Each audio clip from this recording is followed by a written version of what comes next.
Hello, viewers. Hello, gamers. Hello, loungers. Hello, pre-loungers. Hello, everybody. And welcome to the season finale of Gamers Paradise 3. Tonight, we crown an ultimate gamer. It will either be Brea, who represents Toxin, or it will be Shay, who represents Air.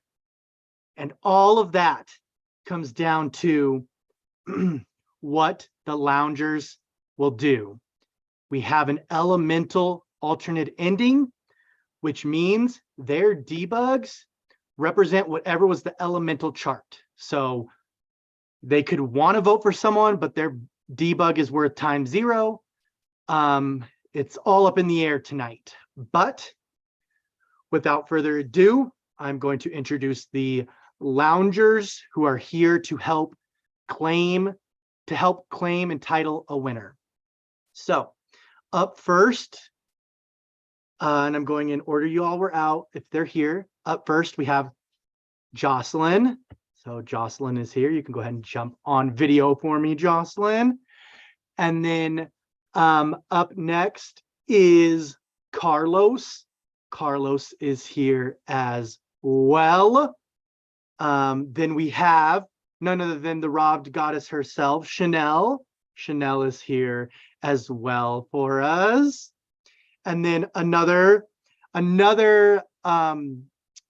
Marina casualty, none other than Alex, who was at the top of the leaderboard, but got cut in 6th, the glory spot. And then we have none other than Mr. Ivan. Ivan is here with us as well. And then we have the one, the only, Mikey. Mikey is here as well. And then last, but certainly not least, we have Jazz, who fell 1 spot short of sitting in the final 2 chairs. But this tonight is all about the finalists.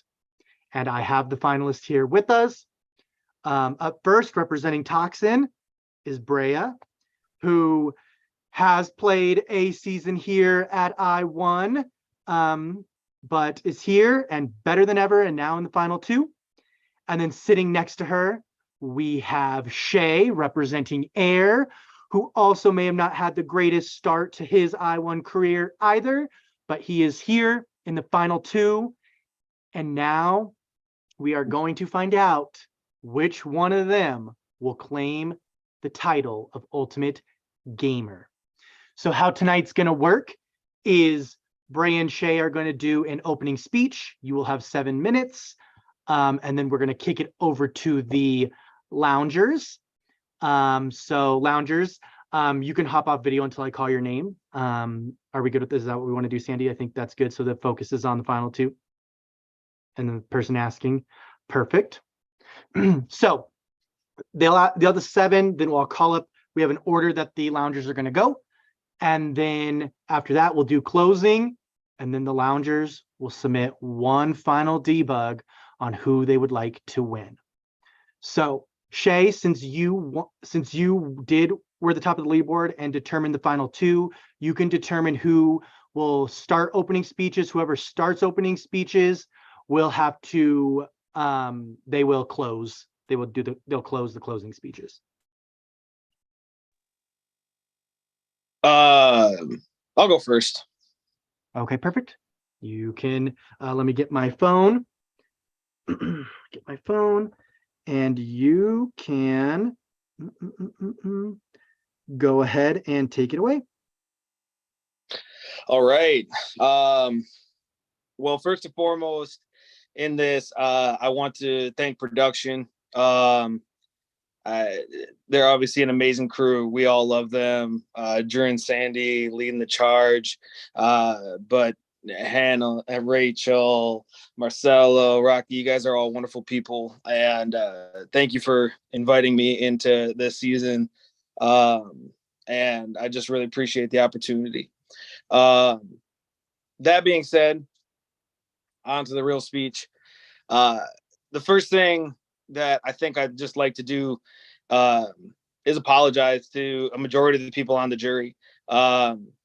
Admittedly, like I think most of you, if not all of you, would have won it if y'all were sitting next to me or Brea. I think I gave y'all a real hard choice here, and that was part of a necessity. I mean, coming into this second phase of the game, the jury portion, we just had such strong players out there, and I took a close look at this game and I said, I don't know how I could realistically win this unless big targets start to go.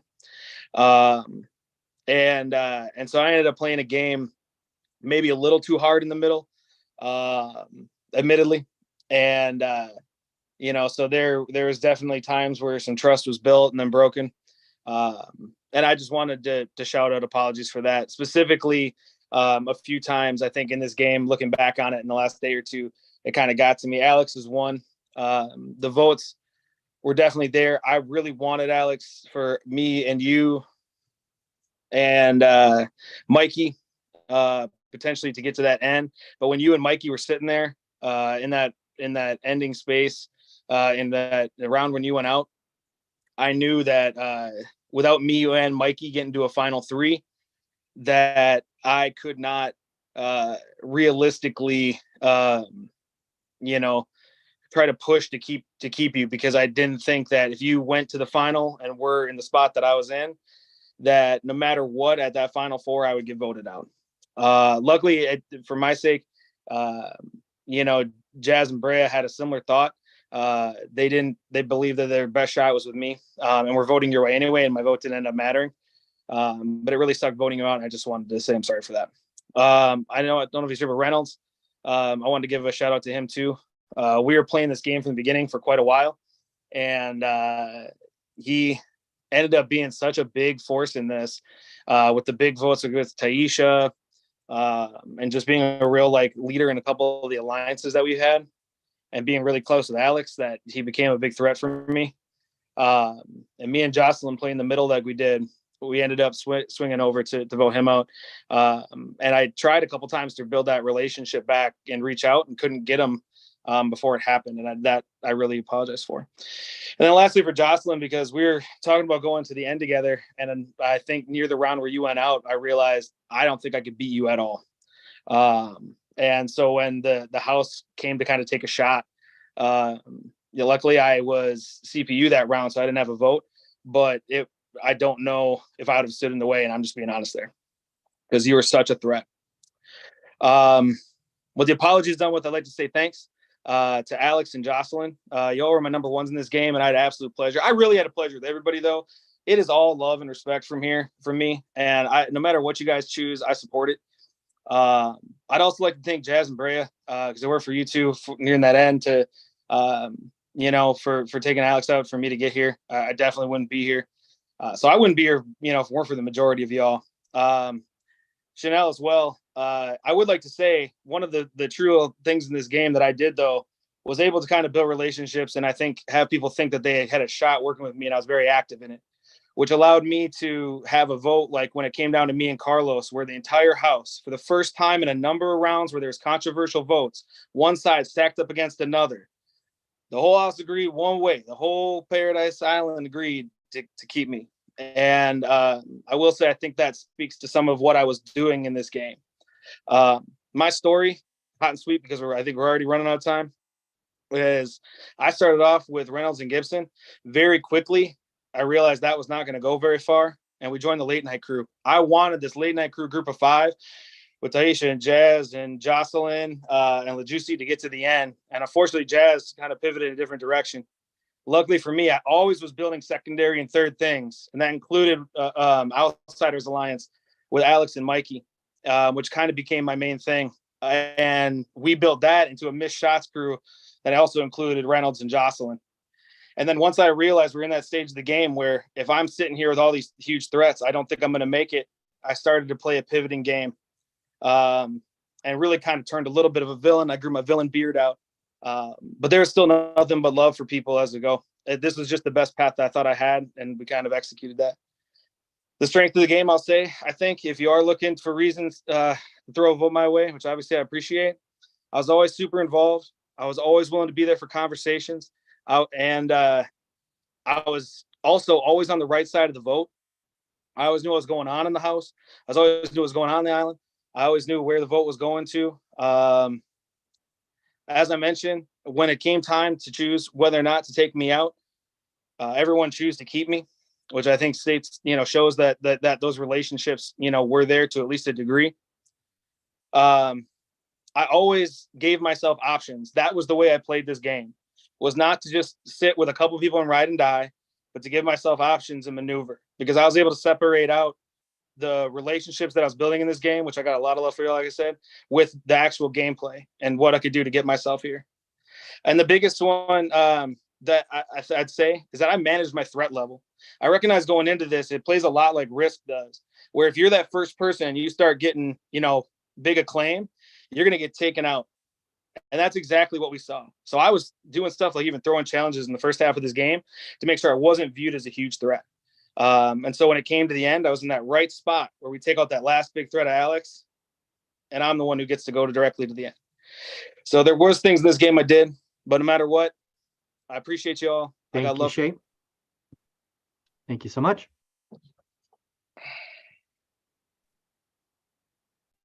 Brea, I'm going to kick it on over to you. Your 7 minutes begins now.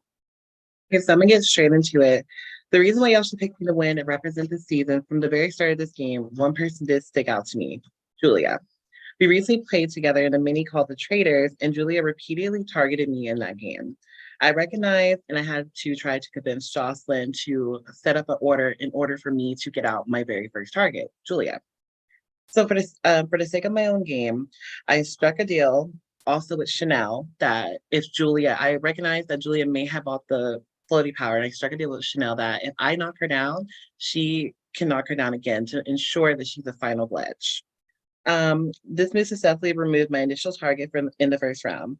As the game progressed, I had to work tirelessly and noticed that the POC Alliance wanted one of my closest allies, Peyton, since the very beginning of the game, very second walking in, to vote up Peyton. So to save him, I did reveal the POC Alliance to Jackson and Peyton when they added me to a group.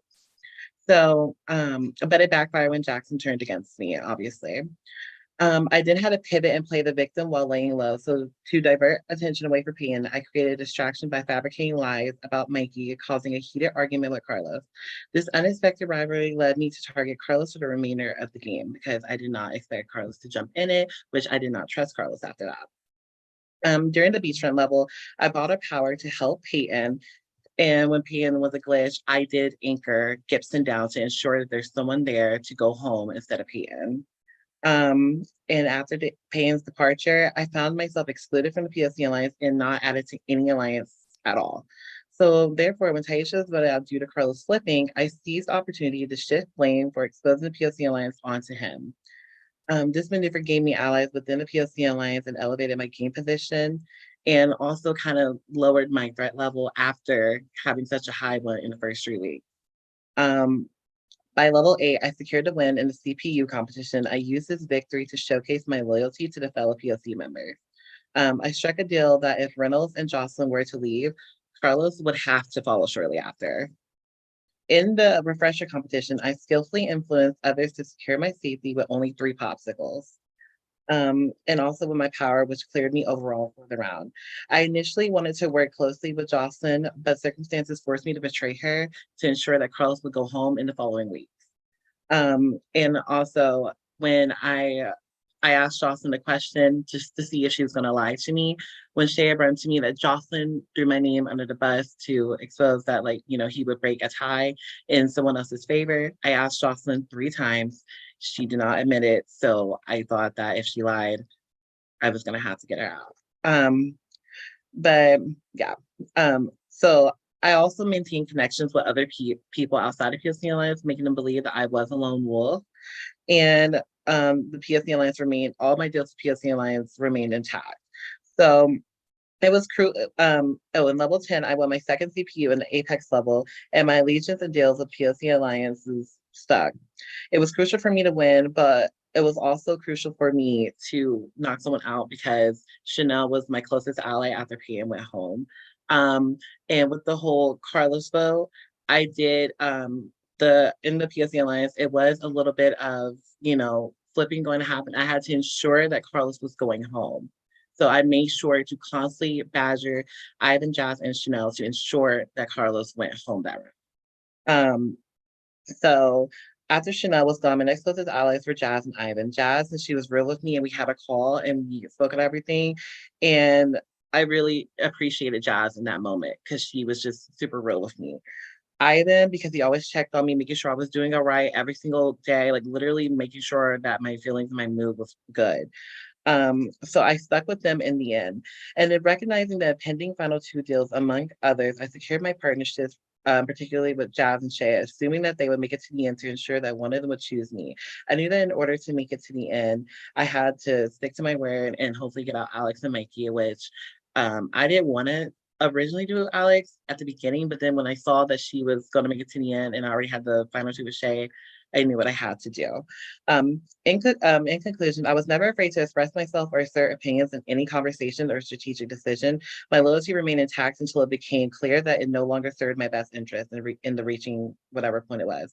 If you're really a gamer, you will respect my game, and if you came here to play, then you will relate. In the end, I would like to remind everyone that teams do not win Gamers Paradise, and I may have started a bit messy, but I emerged as the underdog, surviving numerous challenges and proving myself while being outside of Carolina for the majority of the game. Um, until the final nine, when I reunite with the PSC Alliance, I urge you to vote on gameplay rather than emotions. I played a cutthroat game, and while I made betrayals, that's an integral part of the game. That got me to where I am today. I know I betrayed, but it's the name of the game, and I played the game while not letting the game play me. I own every last thing I did in the games, and you guys should vote me as the first trans Black winner of Gamers Paradise. So, with that being said, I ask for your vote to represent our unforgettable season. Thank you so much. Thank you, Brea. Now it's going to shift over to the loungers. Loungers, you each will get 7 minutes as well. And up first is going to be Mikey. You are good to go, Mikey. All right, my friends. Well, first of all, congratulations to the two of you. I'm super proud of the both of you, like on a personal level. I think you both are amazing, and I wish it could be me sitting up there, but it's you two, so congrats. My first question is for both of you, and I'm going to ask that you both close your eyes. And what I'm going to have you do is I'm going to list every single one of the loungers, and I want you to raise your hand if, before anything, you think that you have their vote. All right. So, first up, La Juicy. All right, you can put your hands down. Jocelyn.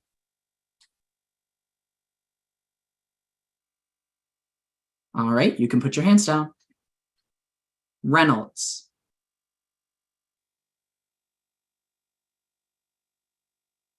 All right, you can put your hands down. Chanel.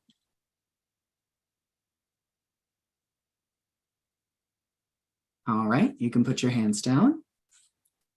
Carlos.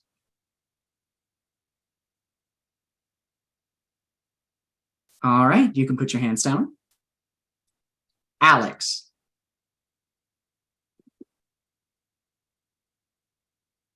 All right, you can put your hands down. Ivan.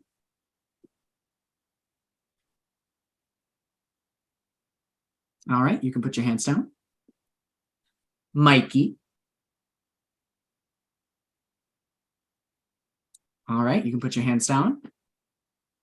And then last but not least, Miss Jazz.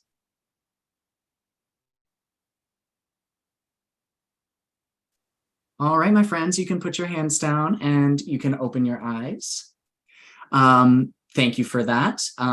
The loungers were watching, so I hope that you two can fulfill your wishes tonight. I have only one more question, and it is just for Shay. So currently I am sitting here with somebody that I have no votes to win, you, Shay, and somebody that I have 2 votes to win, Brea. Yep. I want you to tell me why you think you deserve only to steal my vote from Brea. It won't benefit you at all if I vote for you. It will only hurt Brea.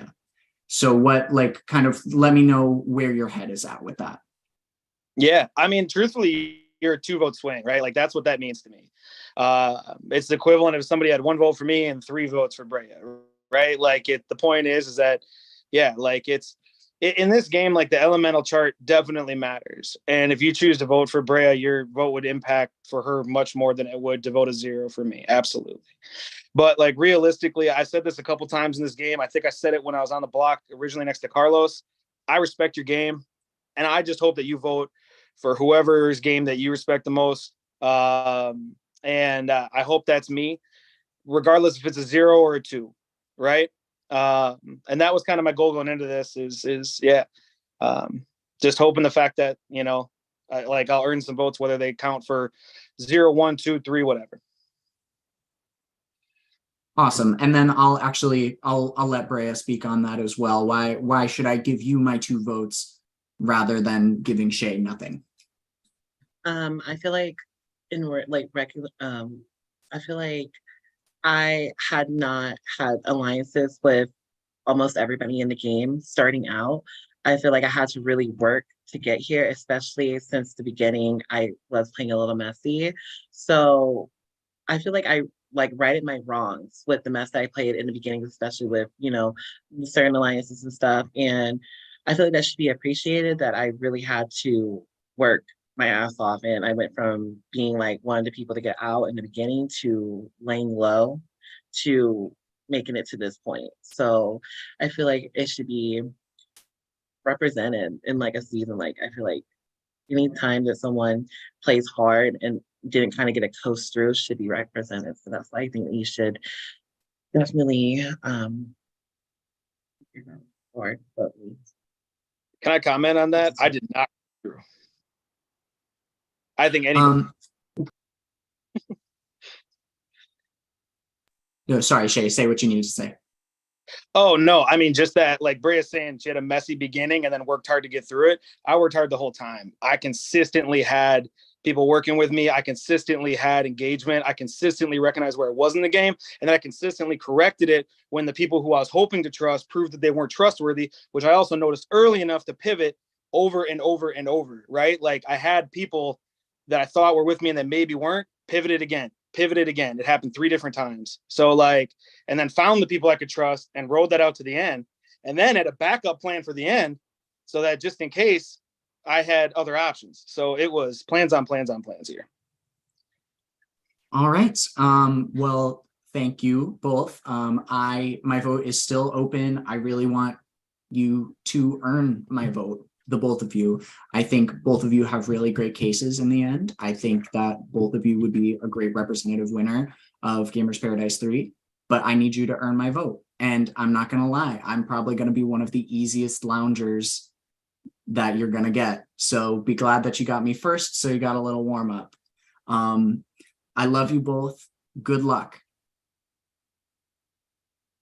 Thank you so much, Mikey. Excuse me. I'm going to kick it on over to Chanel. First of all, I just want to say Mikey lied because I just watched Finding Dory not too long ago, and I think I have short-term memory loss. And they just told me the questions to ask, and I promise you, like 10 minutes before this started, and I fucking forgot already. So first I'm gonna ask a weird question, but Brea, do you wear this because you don't know how to do your edges with your hair? Because I do. Or is it like your style or your swag? Like the bonnet over the wig or the... To be honest with you, I kind of liked it as like an accessory, and sometimes I feel like it worked good with outfits, especially that orange wig. It's like yeah, it so did. I don't really know how to do edges, so no, like I don't really do edges, but I'm always still learning. Yeah, I'm doing this for you, and also I don't know how to do my edges, so period. Well, Brea loves it. Chanel loves it too, period.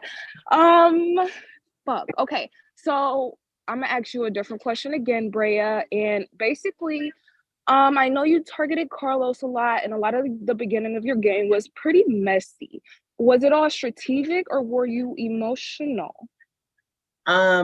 With the messiness or the Carlos or both. Try to dive on both if you could. So with the messiness, that was definitely strategic. In like almost every game I play, I usually always like, I'm like, okay, let me just start the drama. And I felt like the drama wasn't starting. So I was like, let me just start the drama. I did not, with Carlos, I would say it was half emotional because I did not expect, me and Carlos was good before the whole, before he jumped in. And I didn't expect him to jump in. So it was kind of like, oh, and I feel like Carlos was like putting me on the spot, like in front of everybody. So like, okay, I feel like Carlos is trying to make me show my cards.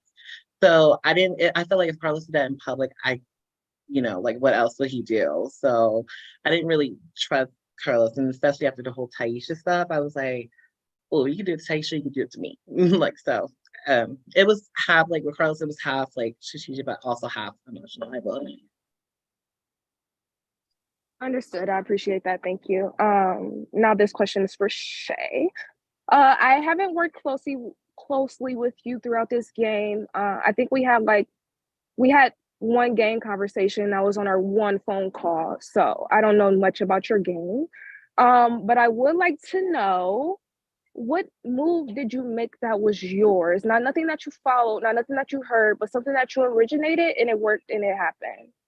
Yeah, a lot of the work that I did was behind the scenes. I will say too, I was strategic in the fact where you can work with a lot of people, but you can't be talking literally to everyone. And at a certain point, people started, like, I had enough relationships being built where, like, girl, I enjoyed you so much on like our group things that we had on the main chat, but I'm like, I'm already talking to 15 people in this bitch. I can't be like tight with Bray. I can't be tight with Chanel early on. Like I just had a few people had to drop off. Carlos, you're kind of the same way early too, because I enjoyed like our conversations too, Carlos. But game moves wise, the biggest things that I did were kind of behind the scenes. I planted seeds and formed alliances. Like the biggest one I think that kind of carried me through to this was getting the right people to talk to each other. Mikey and Alex will attest. They had talked to each other a little bit, but I kind of, when I saw that, could I trust this late night crew alliance that I wanted to be my main thing? I wasn't sure. I pivoted and made sure that I had a secondary thing. I brought Alex and Mikey into that and formed an outsiders thing. I also then made sure that, who are you talking to? Are you talking to Jocelyn? Are you talking to Reynolds? They already were a little bit, but the point is the seeds were planted there to get to like another 5. Because I really felt like 5 was a good number to work with in this game where you can pick up a couple people on the side. So those were the big things that I did. I don't think you can take huge swings in this game and not get shot down for it. So I wanted to make sure that I was part of groups and setting up the right groups that I could trust to not knock me down. And then when people came back firing, it wouldn't hit me. And that's what happened. I just want you to both know that I respect your games. I feel like I have an under the radar edit versus the over the top edit. So like, just be honest at the end, and every question that you answer, be honest, and good luck to both of you. Thank you. Thanks, Chanel. Thank you, Chanel. Up next is going to be Jocelyn. Hello, both of you. Obviously, I'm in a very much different position right now than I thought I would be in terms of how I feel about voting for both of you and how I feel about you both in this game. Not personally, because personally I both adore both of you. So this is nothing I'm going to say is personal. But definitely at the time when I was voted out, you were definitely my number 1 and 2. So Brea, you didn't ask me 3 times, you asked me once. But besides that, when I didn't tell you that that I did tell him directly, it was because he's my number 1 and you're my number 2. So at that point, if you were going to vote me out and turn on me, I was fucked either way, because if you were mad at me or Shay was going to vote me out in a tie, then moving forward, I didn't have a solid alliance to work with or solid people. So it really didn't matter. Like, it really didn't matter to me. So the best was to preserve the dignity with Shay, because if he did have that tiebreaker, his vote could be really important. Yours, not to say, sorry, my dog's. Not to say that your vote wasn't important, because obviously it ended up sending me home. But if it did become a tie, I needed that Shay vote in my favor, so I wasn't going to upset that at that point. I just wanted to comment on one more thing before I ask my question, and that was the comment. And I'm very open. Like, I have not decided who I'm voting for, and usually in this situation when I'm in a jury, I feel like I am more decided, but in this case, I'm really not, because I don't want to vote for either of you. I'd rather vote for honestly anyone else in the jury. So I'm very like open with who I'm voting for. But one thing I wanted to say, as someone who's sat in the final two many times, not to brag, but I will. When you start your first speech, your opening speech, Brea, don't insult us all by saying, if you're a real gamer, this is what you'll do, because we're all real gamers here. Like, this jury is stacked with hella good players. So don't try to say if you're like, don't threaten us for our votes. Earn our votes by what you say, but don't try to say that and act like if we don't vote for you, we weren't real gamers, because I think you're both deserving winners of the two people that are sitting in those chairs. I think you're, 8th and 9th of the jury for deserving winners, but you're the two we have to vote for right now. Okay. So anyway, my question, I have the same question for both of you, but it's kind of different phrasing for how you answer it and how I ask it. The first is Shay. We talked a lot about the Jazz's decision to make this an elemental final. Sorry.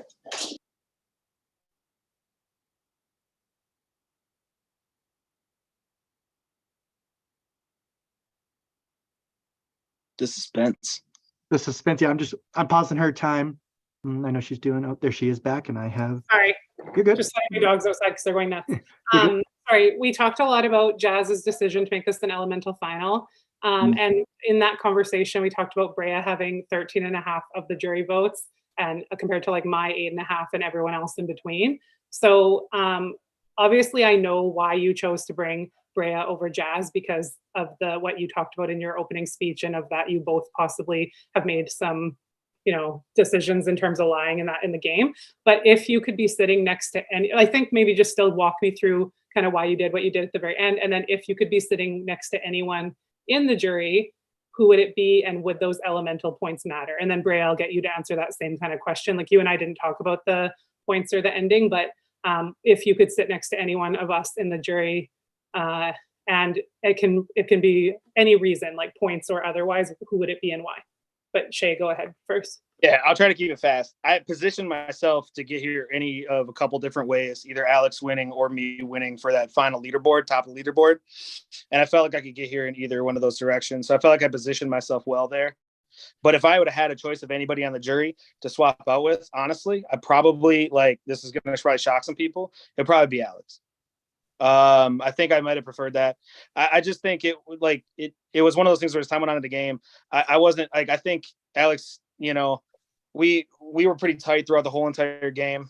And I felt like everybody who got near that end had earned it at that point. You had been crushing it, doing a lot of CPUs. I think it would have been tough to face, but we were allies there. And I felt like it would have been like an honor to be sitting next to you.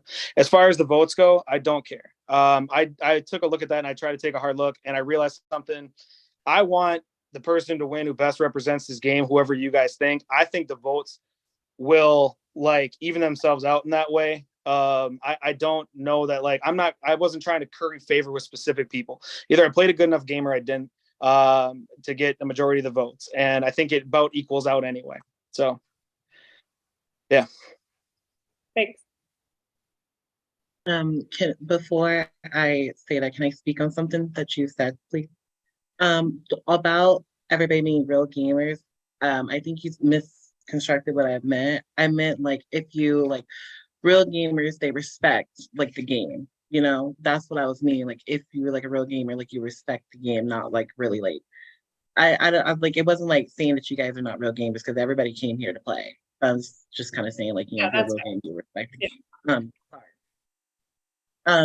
But who I would have took, since also the beginning, I felt like Chanel was like my girl. So me and Chanel, we definitely, like, when we called, it just felt real, genuine from the jump. Like, I feel like that's what everybody, like, Chanel's just like a good girl.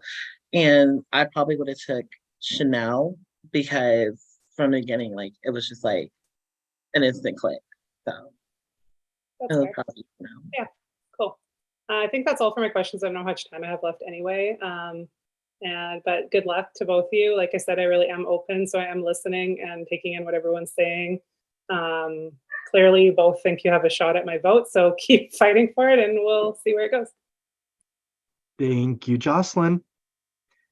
Mr. Carl, you are up. Hey guys. Well, similarly to Jocelyn, I thought my mind was going to be more made up when I came here, but it's not. I have a couple of questions for you guys, and I'll first start lighthearted. So I would like to know if there was any point in the game that you guys had this like a hot moment where you were like, I might win this. When was that point in the game?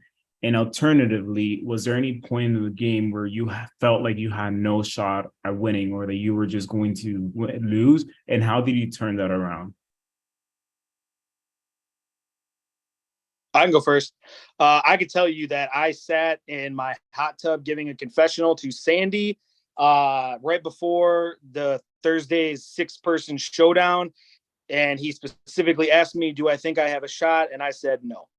I thought like I have never ever, I'm the traditional kid who gets voted out in 7th spot because I come in, I find people, I like people, I stay loyal to people. They eventually have to stab me in the back because they're forced in tough decisions, right? Or because like they find an opportunity better, or because they just want me on the jury because they think I'll vote for them. And this game, when Jazz kind of flipped this game on its head in my game on its head with that 5-person alliance we had of going silent and then keeping you, Carlos, and voting out Peyton, where I realized, whoa, maybe I can't trust this main alliance, which I preached. I wanted to go to the end with and have a co-op win. Two of the 5 win is a win for everyone, was my philosophy.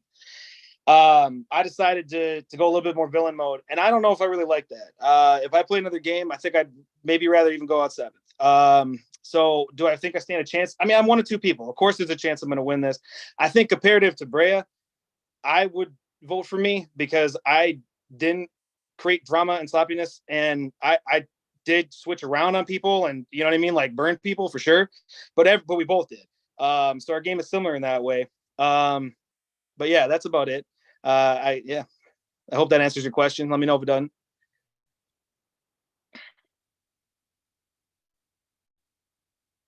It looks like you gave a thumb up. So yeah, Bray, I guess you can go. This whole game, I didn't think I was gonna win. Like, I'm not gonna hold you. Like, literally since the beginning, after everything that happened, I was like, in my confession, like, it's a wrap. Like, I was like, I'll be good to even make single digits, you know? And then when I made single digits, I was like, I'll be good to even make final 6. And like, it was just kind of like that. I never thought I was gonna win this whole game. The part, I guess, where I thought I had like a shot was in final 4. I thought I had a shot, but obviously I didn't know that, you know, Shay had to deal with Jazz too.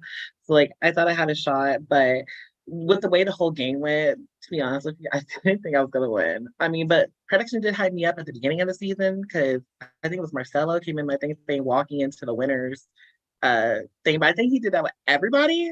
So that was probably only time I thought I was gonna win was at the beginning. But then once the game started, it was the end.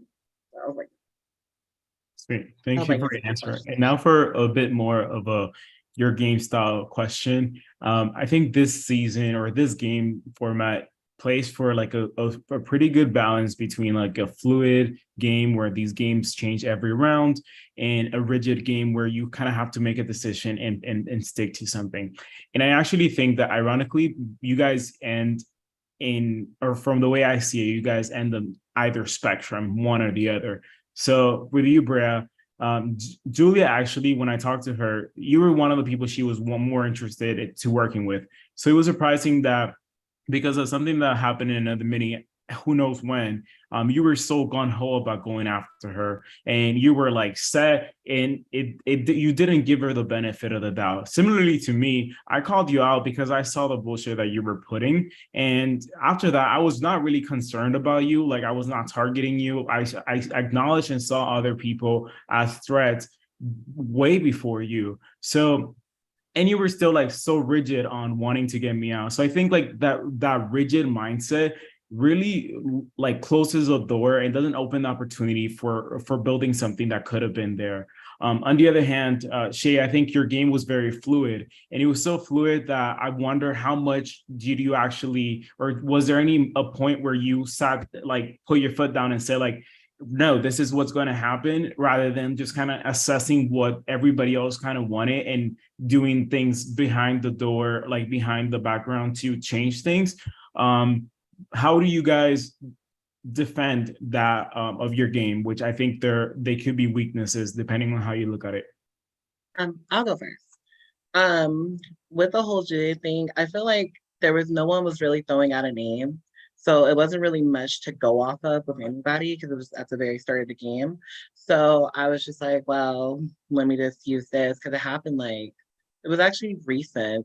And yeah, and then also on top of that, I was hearing Julia was starting alliances with everybody. So I was just kind of like, okay. Like, I was just like, well, then that's another reason. So it wasn't really more so just like not giving her a chance. It was just more so no one was really throwing out anything. So I was just like, well, let me throw out something that's like pre-existing. Plus I didn't know her for no one really other than that. With you, I will say, yeah, I didn't open up the bridges with you, but I feel like I had a reason not to because you do like, I think that you play a very well game, like a very like cutthroat game kind of as well. And I just like I feel like I opened up the bridges with other people with the POC Alliance after my messiness in the beginning, aka like Jazz, Ivan, Chanel, and everybody else that was in there. I felt like I opened it back up with that. But with you, it's just I feel like I just couldn't trust you. Like I just felt like there was no way to trust you. Plus, you did come in my DMs sending Ike Wong stuff, so I thought you saw it. Cool. I'm gonna jump in because I know there's like 30 seconds left. To answer your question, Carlos, fluidity was my game. There, you say like there's a balanced game between those two things. I actually tend to disagree. Looking at this strategically, I play a shit ton of board games and other games. The randomness in this fucking game is insane. We have challenges built upon ducks. We have challenges built upon popsicles randomly getting picked. You know what I mean, right? Like I'm saying, it is fucking chaos. Like it can be, right? It happened. So when you set yourself up on sides and don't have fluidity, you know what happens? You're on a side to get popped. We saw it with Reynolds. We saw it with Taisha. We saw it all over the place. So I said, no, I'm going completely fluid. It's not just seeing where the house is. I told people preferences. I went to people even before, like, you know, certain votes and said, I wouldn't mind this person, right? What are we feeling? But I wouldn't mind this. I put out names here and there. I did not do that. But like what I did do is keep it in the background and gauge my trust and remain fluid with open relationships. Thank you so much. Thank you. Thank you, Carlos. LaJuicy, I know you don't have a question, but we want to hear your beautiful voice and you can give some comments. So I'm going to kick it over to you.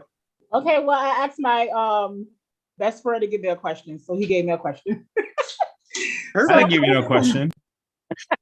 You're not my best friend. Okay, so I want to say congratulations, Shay Baby and Brea, to making the final two. Y'all just don't understand. This is epic. Okay, so the question he said is, what sets you apart from the person next to you? What? That don't make no sense. We didn't do that. Okay. So I'm gonna just like rephrase it. What game moves that you made set you apart from the person next to you that got you this far? Okay, sir. All right, brilliant. Ms. LaJuicy. Do you want to go for prayer or else I can go? Don't matter to me. It doesn't matter who goes first. But then another question he said, why you vote me out the game? But y'all didn't vote me out the game. No, you got direct shot at there. Yeah. I guess moves wise, I think we did play two different games, right? I think that's what you're seeing in this, and it's really a game preference style. I'm not gonna trash Brea. I think Brea played her game, and I think she played it well. And the fact where, like she said, she came out here, she started drama when she didn't see it. And when she realized that she was getting eyed on because of all the drama, she sat back, right? She found a few people that she could hopefully trust and, you know, carried that through as long as she could. I will say that a big differentiator with us sitting at the end and me picking Brea was that I recognized with about 7 people in this game that I was playing a middle game and there are other people playing a middle game. And if we weren't careful, we weren't going to make the end, or we were going to get drugged against somebody who neither of us could beat. And I actively made moves to make sure that didn't happen. One of those is reaching out to Brea. One of those is reaching out to Chanel. One of those was reaching out to Carlos. Those are the three people I saw as in the middle who were like, what can we do? I didn't know if I could make something of it, but I wanted to make sure that the conversation lines were open. And that led to, like I said, the deal with like Brea of saying, hey, we can bring each other at the end, or try to at least keep each other. Our deal is really to keep each other. If we made it to Final Four and me and her had to vote somebody out, that we would work together to vote somebody else, so one of us had a chance to get it. And that was the goal. Those were the deals that I was trying to make. It wasn't necessarily even specifically to bring people to the end, but I thought I was going to end up sitting there at Final Four. And my move was to basically say, I want to make sure that I have deals here that whoever I'm sitting next to, that we can have a choose to vote the other person out. Luckily, I didn't end up needing it. I ended up remaining first on the leaderboard at the end. Remember that too. If you're talking about game accomplishments, I played my points right, babes. I ended up number one on the leaderboard at the end, which is the goal of this thing, to skip right to one. So that's another thing to put on a badge of honor. But that's what I say the biggest move was, is kind of recognizing where I was in the game and being able to do the right things to get myself here. I'm not gonna like bash it either, but I think that what sets me apart is like who I was loyal to at whatever point in the game. I stay loyal to them or prove some type of loyalty to them. I didn't really make alliances with like majority of the game. I made alliances with people I knew that at that point I can keep my word on it. And going to the end, I'm not bashing Shea. Shea did, was up there number 2, but it was really between me, Ivan, and Jazz whether Shea was gonna make it to Final 2 or not. Like, oh, Shay, sorry. If whether Shay was gonna make Final 2 or not, because could have kept Alex. Oh, and Mikey too. But we could have kept Alex, and Alex would have made Final 2. So it was really like our decision. But yeah, I felt like I stayed loyal to the people that at that time I was loyal to. And then if I felt like either they didn't trust me or there was like nothing there no more, then yeah, I didn't make alliances with everybody though to have to try to keep. That's what's different. Okay. You still have 2.5 minutes if you want to talk more, LaJuicy. Or are you good? I don't. Only thing I'm gonna say is, Carlos, okay, you can be my best friend. Okay. That's it. But once again, I want to say congratulations to both of y'all. Yes. I'm glad it was y'all and not me. Because I could not prepare a speech to save my life. Okay, that's it. Thank you, LaJuicy. We appreciate it. I'm going to kick this over to Alex. Hi guys, congratulations. I'm going to make this kind of short because I am not good with speeches. So I'm just going to ask one question, and that question is going to be for Shay. We've all noticed that you made strategic moves throughout the game to avoid creating enemies among the jury. However, we have some concerns about your decision to lie to us just days and hours before becoming jurors. Did you anticipate that your dishonesty could potentially affect the final vote? And if so, why did you choose to lie instead of being upfront? Yeah, that's a great question. It's a tough one because a lot of these times I will admit, like, where there's strengths in my game and weaknesses in my game. This was a weakness in my game for sure, 100%. I will also say that, like, some of these things, like, while I knew where votes were going and I made sure I was on the right side of them, people weren't always open and upfront. Keep in mind that I knew that I was sitting across from some version, which me and Jocelyn pegged pretty early on, of a POC alliance that, like, had what they were doing, and I knew that they were going to say that. So whether they were telling me the truth or not, like, I was never 100% sure. I was always pretty sure. And so a lot of what I was doing was kind of sitting in a spot where I'm like, all right, if they hold, I'm not going to burn a bridge that's going to end up staying here. right? Because like these are people that I'm going to want to end up working with. The lies were definitely like a kind of a half truth sort of thing. You know, like even a lot of times I would try to give as much information as I could, like be as honest as I could. Like, Alex, I heard I told you even in your vote, like I'm hearing your name and it makes sense for them to vote your way. You know, like what I'm not telling you is I plan to vote with them. Right. And that's where it's kind of like a tough thing because like, admittedly, I'm not a vet at this, as I don't play 16 games a year. Like this is maybe my, this is the second this year and in 3 years. So, or 2 years. So like, I really didn't handle that the best as maybe I could have. And that's a learning moment for me. So I appreciate the feedback on that. That's all I wanted to ask. I have nothing else to say.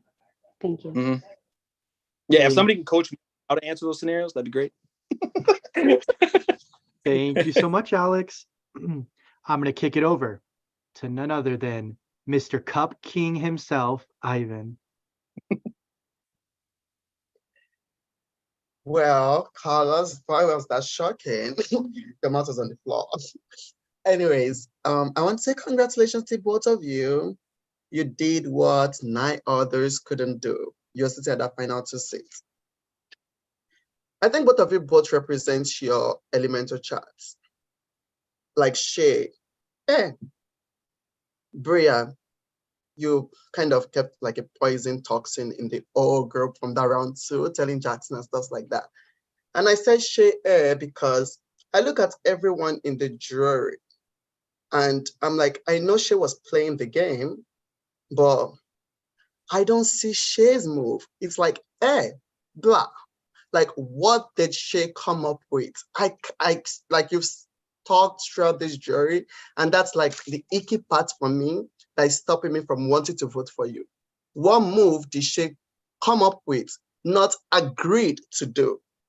And for Bria, I don't even know what to ask you because I want to be mad about the Jackson stuff, but I can't even be mad about it. I can't be mad about it because it's the game, it's the game. And I think I have drank too much, but one sec. What? I do have an answer for your question. If that was your question. Yeah, go ahead. I'll ask Bria after. And Jocelyn, it was a move me and Jocelyn made together, but it was a move that I wanted to make. And it was voting out Taisha. Carlos absolutely was the hinge in that to actually have enough to do it. But at that point, I had not revealed to the rest of the people in the alliance that I had a sunscreen, which was absolutely needed to make that vote work. And so I sat back in that one and let the scramble happen until a point where it was pivotal that a decision needed to be made. And I came in and said, yes, okay, me and Jocelyn actually had a specific conversation of, do we want to try to stick with this late night crew 5 and let Reynolds be voted out, even if Carlos is flipping over? Or do we go with the flip, make the move, and vote out Taisha? And we decided to go Taisha. And that was something that I did say in our chat that I wanted to do. So like, while it was there was a lot of moving parts in that, I was pivotal, but I was pivotal in a way that didn't get it pointed at. So that was kind of my game in this. If you're looking for splashy stuff, I'll tell you, Ivan, that was not my game here. My game was to lay low and get information fed to me, be able to know what's going on. And if I need to push something, push it. But luckily the majority of the time, the work that I had done, the moves were already being made on my behalf. If you want to say splashy moves to try to force people and coerce people to make a vote, I don't feel like if you have to do that, you're exposing yourself and burning capital to do it. I feel like it's better in these sort of games to say, hey, are people willing to work with me? Are people willing to keep me? And people voting the direction that I'm hoping that they're going to vote. And that's kind of where I was at. Like, even for instance, in the Jocelyn vote, I'm sorry, Jocelyn, I knew I couldn't beat you.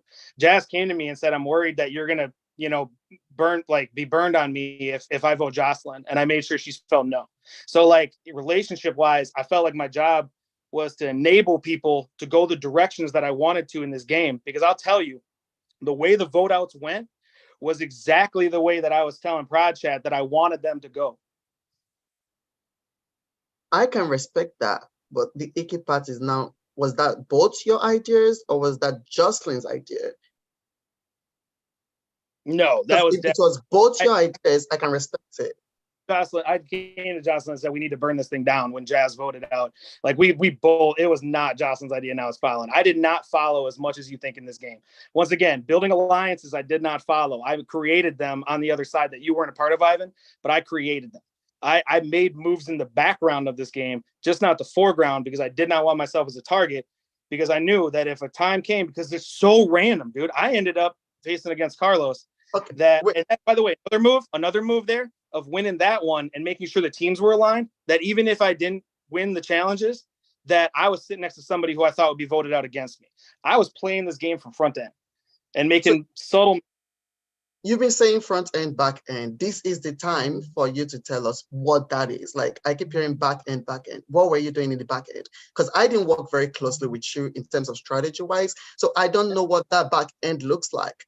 All I'm saying is front back end was alliance with Alex and Mikey. That back end was making sure that there was a 5-person chat with Alex, Mikey, Reynolds, and Jocelyn. That back end was seeing where things were going and needing to get information and forming side alliances for people that got voted out even pre-jury. I had a Christy Payton alliance that information was coming back with, and Payton talking to me.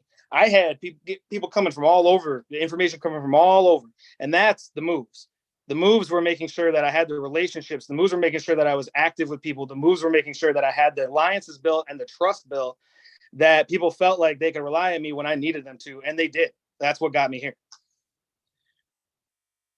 Thank you for explaining that, Shay. Bray, I want to give you the opportunity to explain if you did anything to strategically be in the middle, because I feel like after Lejusi left, you came to the gang side, and that was when we took over the game. But I felt like you could have also been on the other side, and the gang would have been screwed. So I want you to explain how moving over and all that, the strategic part, before my time is over. Yeah, with the whole like exploding thing, I do want to say that was not like anything to the POC Alliance. It was just I was trying to ask Peyton and Jackson to come up with something to help Peyton, and Jackson wouldn't expose himself. But to moving over, when I went to the gang side, I was like I wanted to right my wrongs, so I was staying with gang. But yes, I was talking with Jocelyn, Shay. I didn't really talk to Alex that much. Like we would talk, but we wouldn't. Like I don't. It was like we didn't really talk that much. But like so, I didn't really have much loyalty to Alex like that as I did more so with Jocelyn. But when it came down to it, I was gonna stick with gang regardless. I just was gonna cover myself with the other side as well if it came down to it and they were the ones actually taking over. But yeah, that's really what I did. I just went, and I was talking to Mikey too. It was hard with Mikey. Mikey was sometimes not really here, so it was like kind of hard. But yeah, I just made sure I cleared myself with the other side that they wouldn't target me if they start dominating. So. Well, can I just say that no matter which of you wins, after everything I've ate tonight, we're going to have a good representation. Thank you. And last, but certainly not least, is none other than Jazz. Hi, Rhea and Shay. Y'all look cute. I don't like I said when I was giving my little thing at Final 3, I did not prepare. And it might have looked like I've been taking notes. This is pictures of flowers. So I don't have any notes. I started out taking notes, but I stopped. And I was like, okay, let me just listen. So I've just been drawing flowers. But I think the other loungers hit on, everything that I wanted to know about you guys. So I just want to leave some comments of things that I've heard. Obviously, I'm not going to address them fully because this is not about Jazz. This is about Brea and Shay. But I'm tired of that Peyton thing being put on me and only me. That kind of makes me mad. So I would just put that out there. And obviously the We 89 thing kind of makes me mad too, Brea. But I'm over it by now. It just, it stings a little bit. Let me think if I can come up with a question.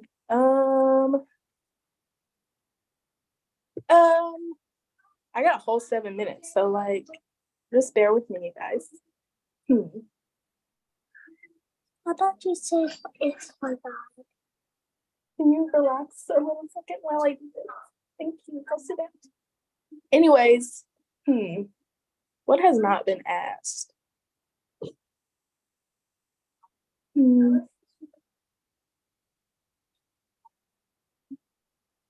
Oh my God, I'm so sorry. I'm wasting everyone's time.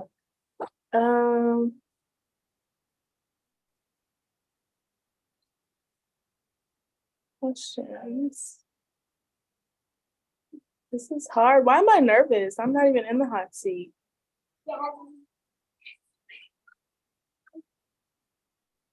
Can you? Okay.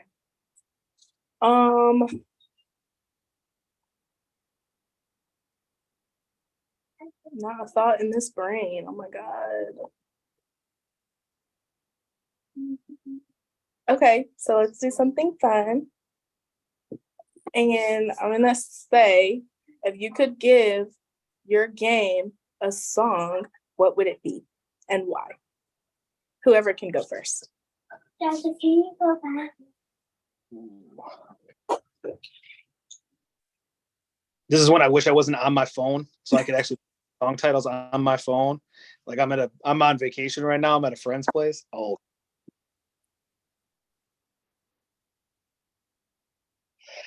All right. I don't know if there was a song title that's this, but if not, there should be. I would probably say Too Many Promises. Like it's honestly like yeah. Like it was one of those things where there was times in this game where I wasn't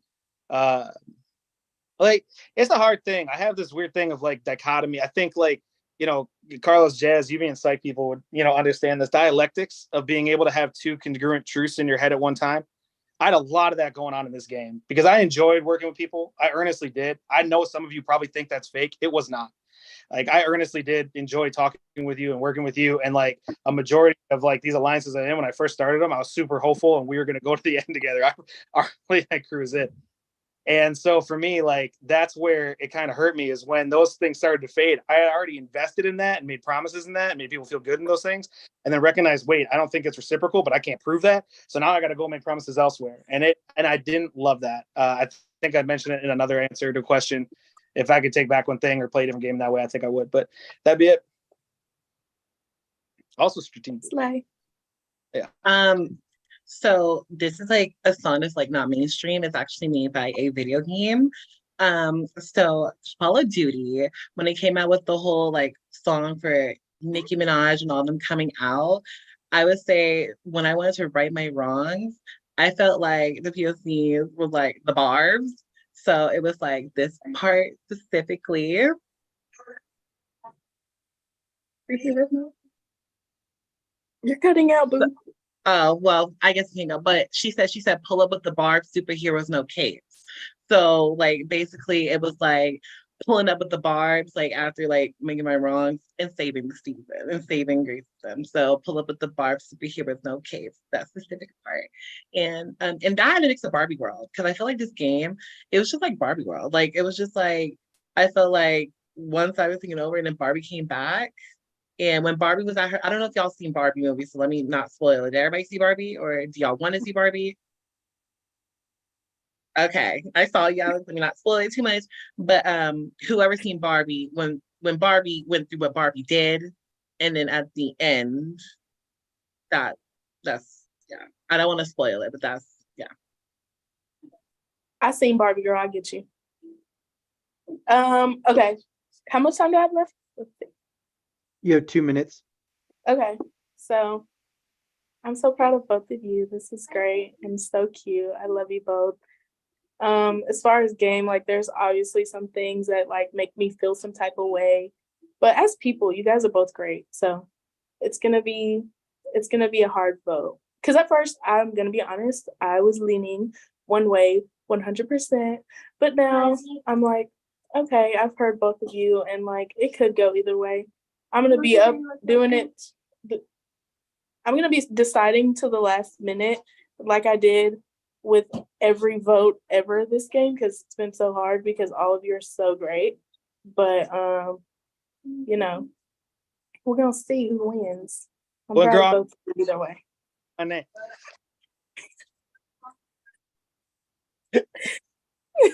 Okay. Thank you, Jazz. Thank you all loungers for a great final debug protocol. But Brea and Shay, you are going to have one final chance to sway the loungers on why they should vote for you. Brea, you started last time, or no, sorry, Shay started last time. So Brea, you're going to start this time. You'll have 7 minutes. I felt like that my game was just an up and down battle, and I feel like, I'm not the best at this. I'm not the best at games in general. I'm not like, like a top tier player. So it was just kind of just taking it day by day. And like I said, Gamers Paradise is like a very confusing game. Very confusing. But I feel like that, I feel like I righted my wrongs towards the end and like showed loyalty and made sure that I stayed loyal to the people that I lost that loyalty from in the beginning. So, and I feel like that I didn't really, I don't know, I feel like I didn't really like destroy my whole entire like reputation with the game, but I do acknowledge what I messed up, and I'm working on being a better person every single day. So I do acknowledge what I did wrong, and to make sure that in future games I'm probably not going to be taking the same approach this time. Probably not going to be doing what I did wrong in this game, doing it in future games. I love each and every one of you either way that it goes, to be honest. Like it's a game at the end of the day, So I kind of just came here wanting to just, I'm not gonna hold you guys. I saw Parvati, like when I was watching Survivor, like I was just like, oh, well, I guess I'm gonna try to like play like Parvati, but like I kind of like failed that. So I just kind of just was just taking it day by day, storm by storm. And yeah, that's really all I like really have to say. I just think that I think that I made moves that best situated my game at the times, and who I was loyal to at that part is who I was loyal to at that part. So yeah, when I feel like when I showed loyalty, I feel like I don't think that I really like betrayed other than the POC alliance. I don't think I really betrayed people. I feel like people take that as like I feel like people take that as like betrayal because they thought they were working with me. But to be fair, the people that I did betray besides the POC Alliance always had me a second. So I was never really in their best interest over someone else. And I feel like I played an underdog story. I feel like I messed up and came back and took my game back and got it back in my power. And yeah, I love you all. And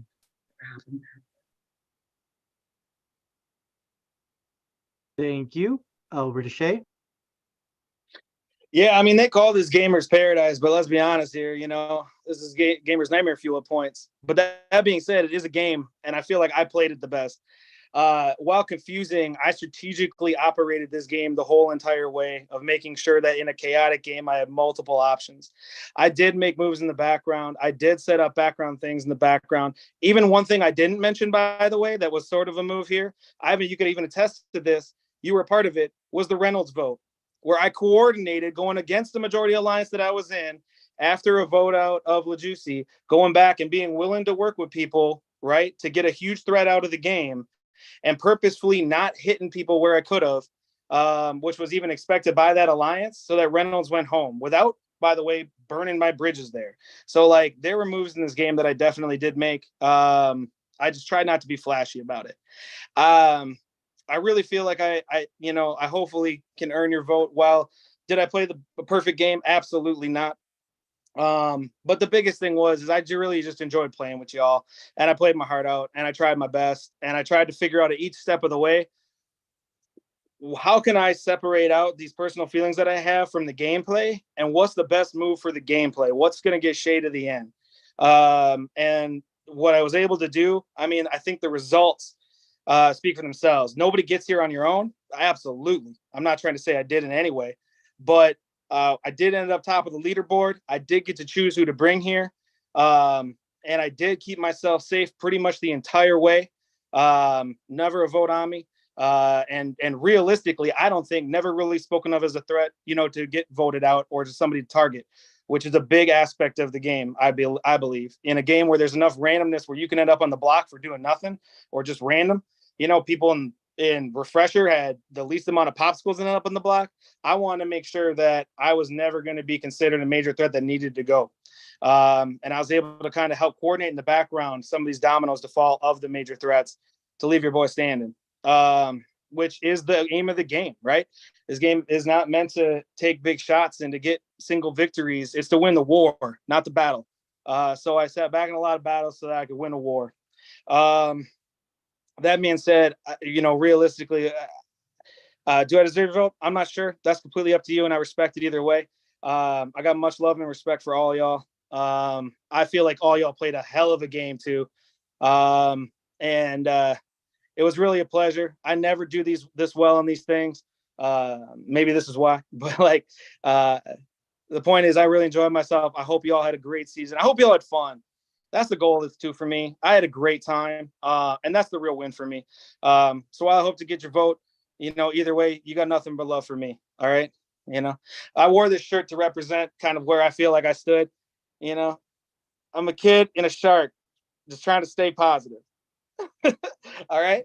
I don't know how much time I have left, but yeah, I guess that was it. That's all I got to say. Much love to y'all. And thank you, Shay.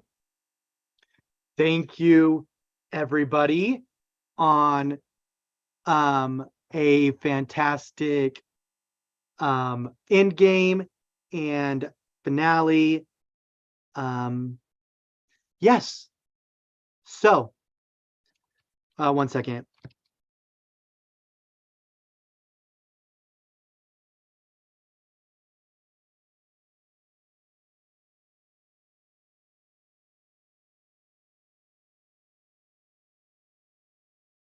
Okay, so it is now time for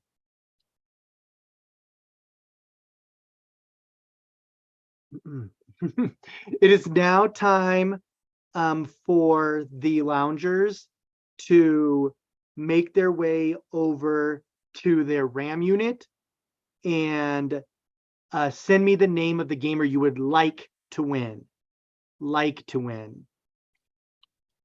And we will be back shortly. Thank you.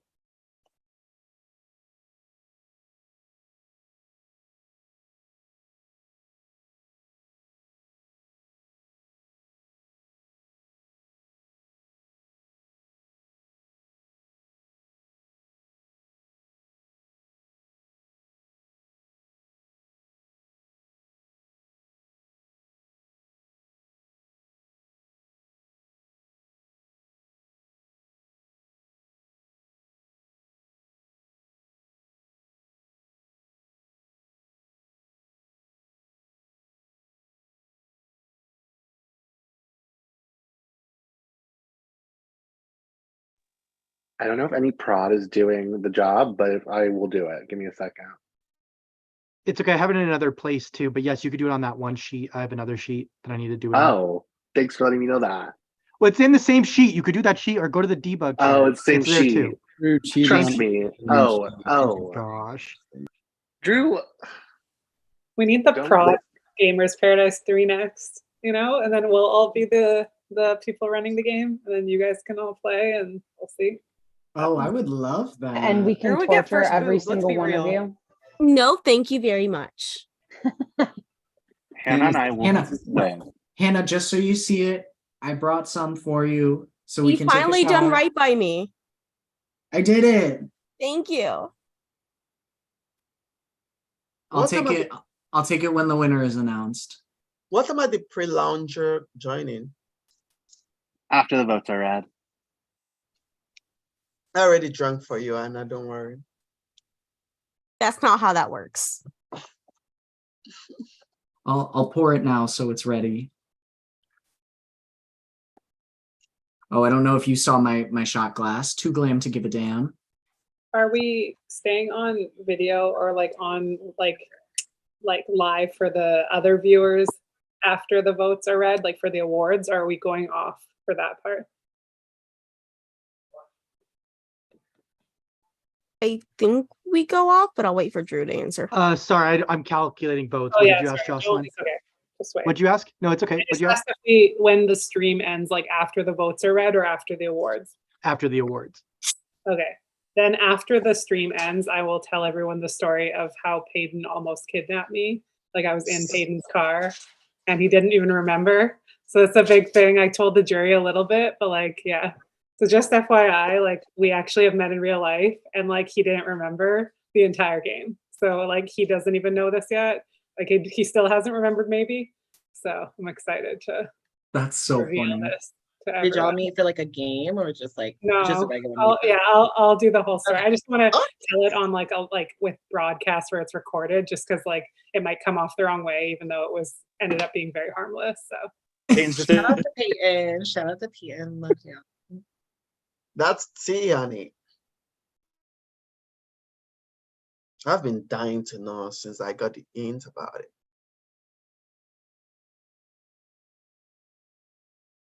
Drew, make sure your math is good this time around. I have no idea what you just said. Oh, my math. Yes. Give me 1 second. Don't worry, my math is great. Debatable. Are your cups challenges good? Did you do it on? You didn't do it on your chart, so I need to. You need to do. Oh, it on I that, did it on my other chart. Sorry, I made a new one. Do it on that chart so I can confirm my things were right, Marcelo. I got that, Marcelo. I got I'm that. kidding. Thank you. Hold on, let me do it. Thank you very much. And I'll be right back. Okay, you're gonna have to sit in more. You're gonna have to sit in more waiting. So give me 1 second.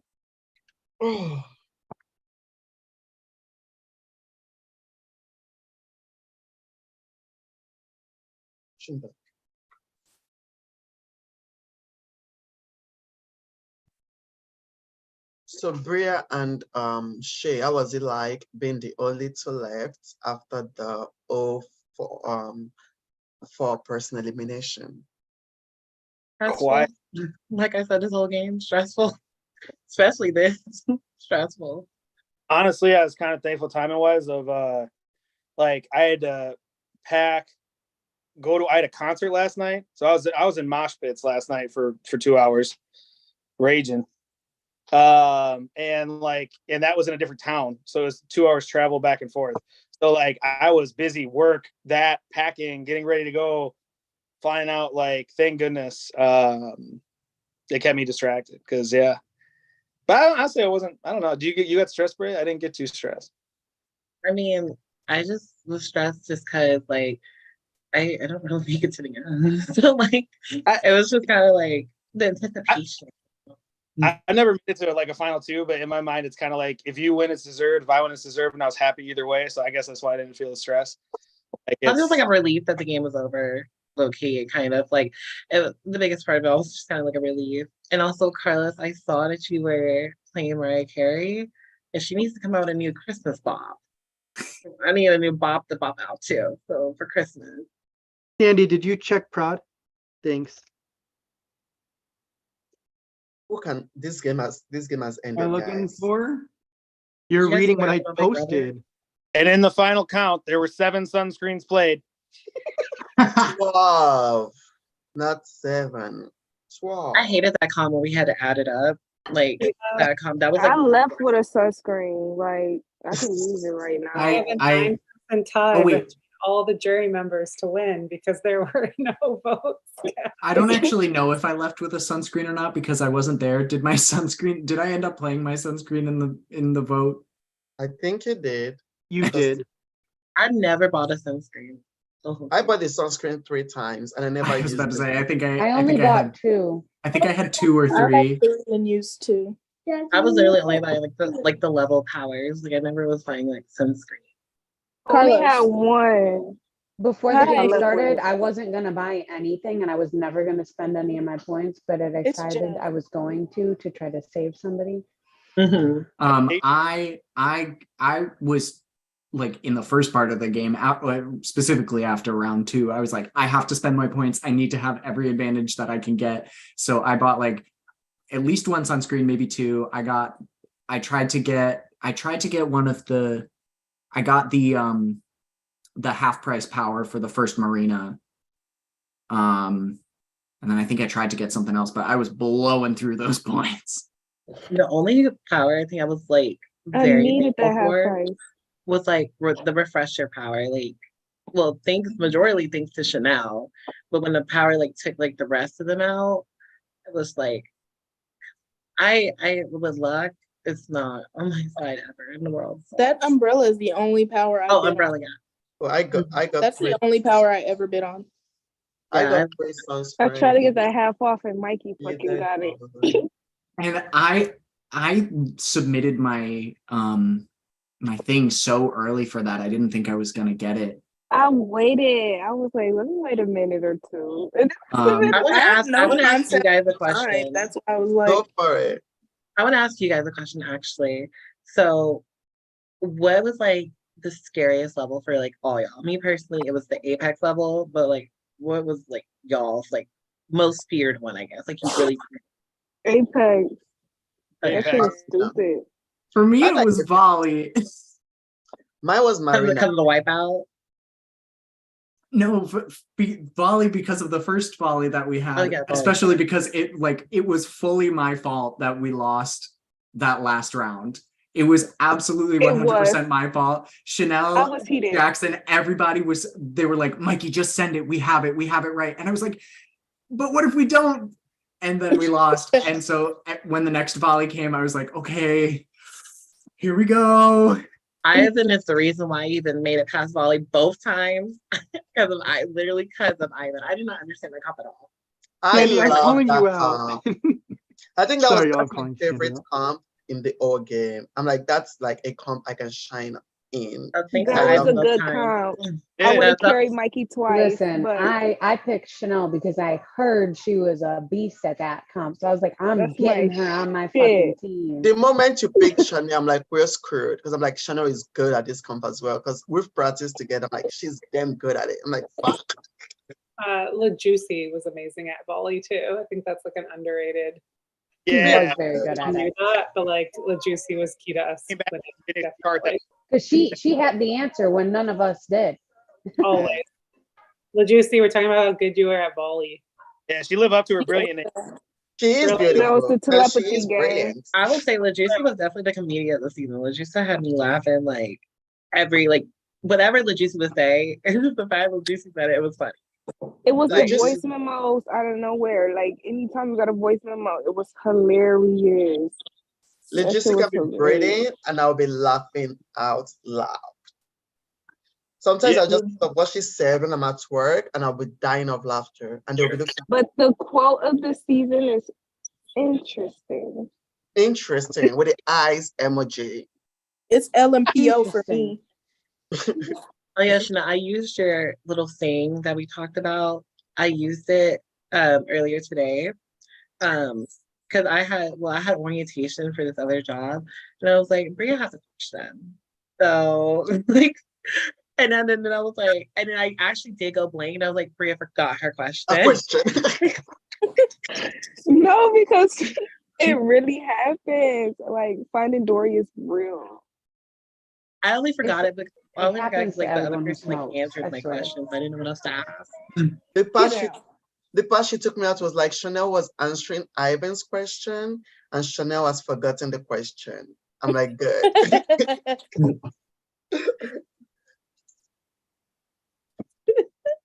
It's so bad. Like y'all literally told me 3 times what jury questions to ask. As soon as my turn came, I said, "What the fuck?" You still remember it? That shit was funny. I had to make one up because one was asked. So You ended I up ate up the remembering the emotion. one. You I did. remembered it. Just needed a minute. And it came to you. It happens with all the smokers. You know, you lose it and then you can get it back. I can't wait to get it the fuck back. I cannot wait. I think the final 2 are the easy. That's because they came in admitting to their stuff. Drew, next season, can you make the jury ask their questions first? That way we can still be hot. Yeah, they started making shit. And we was like, oh fuck, oh fuck. That's true. Right. They did. It Very was so real. self-aware. That's a The big two of you, Self-awareness. like knew like the things that the jury wanted to hear from you. I'm like, damn, they're taking accountability. We can go in now. I feel like this game is like over. Like, I'm not gonna hold you. Like, it's just Y'all like this literally. game. I said if Bria says it was Carlos one more time, god damn it, I'm not gonna. We took a shot for Carlos' name. Bray had me believing her in the game. That's why I was like, I'm sorry, Bray. I thought you did it for real. And then this bitch is like, yeah, I did that. And I'm like, Well, because I knew, okay, in the game, I sorry, I Carlos, wanted for to tell blaming you you, by the way. guys, like, I genuinely did. Like, I wanted to tell you guys, but then I was like, no, I just went through saying no. Like, I can't say it now. And then so I wanted to tell you, but that's why, like, I made sure to, like, you know, like, really show loyalty to y'all towards the end, because that was kind of my way of telling you guys, because I was like, and when Carlos, like, you know, was the same I about, just like, want you to know, once you lied, because I already knew you was lying, because once you lied, you copied my reasoning. Because I was like, why would y'all lie when we could be on the block, da da da da da. And then Bray came to everybody like, why would I lie when I could be on the block, da da da da da. well, because that was lying. that was a perfect thing. Like, it was honestly a perfect thing. I was It like, was ah. an 8. As soon as you copied it, I said, she lying. She lying. Okay, everybody, She lying. if I can have you go on mute. Thanks once again for an amazing season. This season's going to be very hard to top. You all killed it. You all crushed it. You all are fantastic. And Parad, feel free. You can jump on video too for this. I'm not the only one, just so everybody can see everything. Thank you. Perfect. Just so you can see all our faces one last time. Marcelo said no. Okay. I'll be on in a second. Don't worry. No, Don't you're worry. good. I get you. We are all here. Okay. Well, this is the moment of truth. Brea, Shay, one of you is about to be crowned Gamers Paradise 3 Ultimate Gamer. So as you know, it came down to the elemental chart. So I'm going to go ahead and read the debug score for the final time. Are you ready? By a debug score of 6 to 6, we have a tie. So now that we have tied, every lounger's vote reverts to a ×1.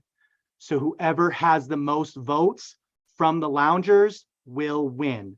So I will now reveal who voted for who. So you want to see your name on this. It's tied. So now we have to go to the reback. We have to go to the backwards. So let's find out. Ivan has voted for Brea. It's 1 for Brea. Chanel has voted for Brea. That's 2 for Brea.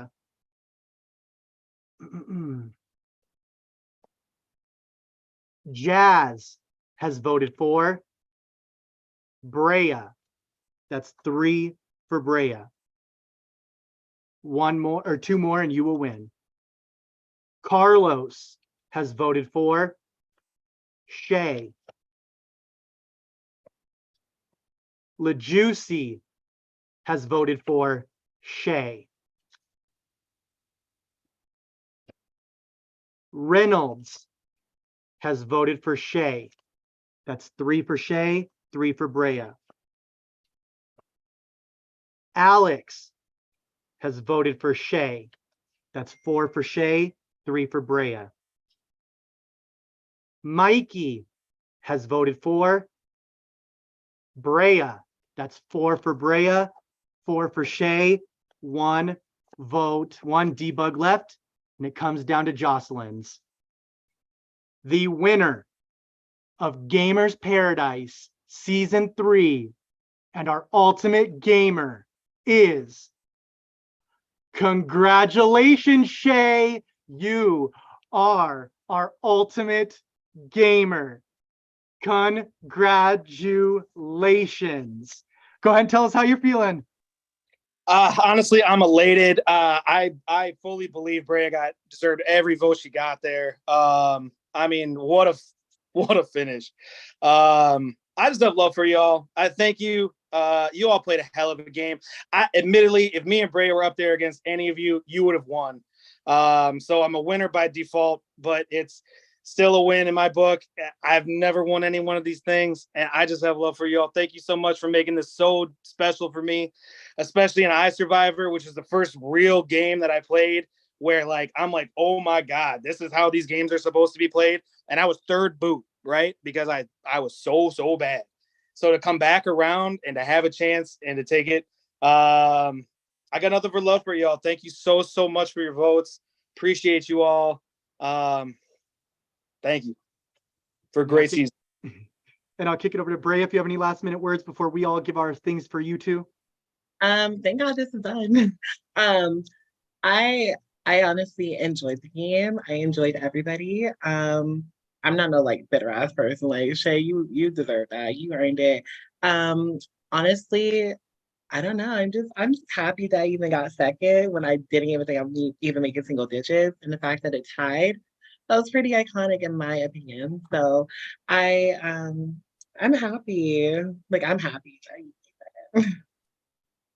Well, obviously, just because you're the final two doesn't mean we can't say something about each of you. I'll start with you, Brea. Wow, this journey that you have had with us has been a crazy one. I am so happy you decided to come back and play. I know I was begging you months before. I said, I hope you'll have the time to come play. And you did not disappoint. I told you from the moment you signed up, you got this. I know how you play. You are going to wrap everyone around your finger and you're going to go all the way to the end. You were this close to winning. I love you so much. I'm a huge supporter of you. I've seen the growth in you, not only in a game, but in a personal setting. And I want to say how proud I am of you. And you would have been just as well of a deserving winner as Shay. So I love you from the bottom of my heart. And I'm so happy that you are a finalist. Hey, you were never voted out. So, and you can take that with you. I can take that. I was never voted out. So that's perfect. Exactly. I'll kick it over People to you, I wanted Sandy. back up my home. Brea, very much similar to Shan. Both y'all, I'm glad both y'all had like that redemption I won arc from like Shay being an iSurvivor flop. He got voted out with an idol round 3. Had a lot of potential, but was robbed. And similarly to you, Brea, you actually kind of controlled your season up until what happened. I got expelled. She got expelled. I'm glad that you were able to come into this game fresh slate, none of that baggage anymore, and you really took the game by the horns. Like Drew said, we know what you are capable of. And once that first round with Julia, I was like, these people need to watch out for Brea. You caused a ruckus. You retreated a little bit when you were in Vegas, which I think was probably one of your wisest decisions because it sort of made the POC alliance like misremember how at level 2 fucking worked out. And you ate it up. I really hope that you enjoyed your time here, Brea, and no knock to Shay because you ate this final speeches and these questions up, Shay. But based off of yesterday, seeing how the jury was reacting to the final 2, I thought, Brea, you maybe had this in the bag. And it just goes to show that what happens here live in Paradise matters. Congratulations on second place. You ate it. I love you, my wifey. Thank you. I love you too. Brea, you are just so amazing. I'm so glad that this was an opportunity for us to kind of reconnect because we played that video a while ago and I was like, That's what I saw. I was like, this girl is coming for blood in any game she plays. And that's exactly what you did. I literally have a friend for life in you. Thank you for coming back and playing. And I'm just a huge fan of you, and I always will be. And I just love you. You should be so proud of yourself. You did what everybody else couldn't do. Even just getting to the final two was an uphill battle for you based on how you wanted to go into this game and start a mess. And I love that. I love the mess. And you're just such a great person and player. And I'm so glad to have gotten so close with you and to continue to be close with you. And welcome back to the club. I love you. Yeah, I told y'all in my confession since day one, like I'm just gonna start unnecessary drama to do it. You I did. told you guys that. You did. I mean, you did stuff that I feel like not many people can do. You came in and you wanted drama and you made it, and you still somehow maneuvered it and got to the end, and you were well liked and you were fluid, and like I admire your gameplay. I couldn't do it, but it was amazing to watch you. I think you're a top tier competitor, and welcome to Gamers Second Place. Good. I love being here. Good fun. Okay, so I literally told Prod like second round, I said Brea is probably going home like either second or third or fourth round, but you turned it the F out. You kept shining with your little videos that you made. When you sent Carlos that video of like Blue Kim just walking, I was dead. You were so good, so funny to just like, and so you showed your heart this season and like you played it out. And the second place again is nothing.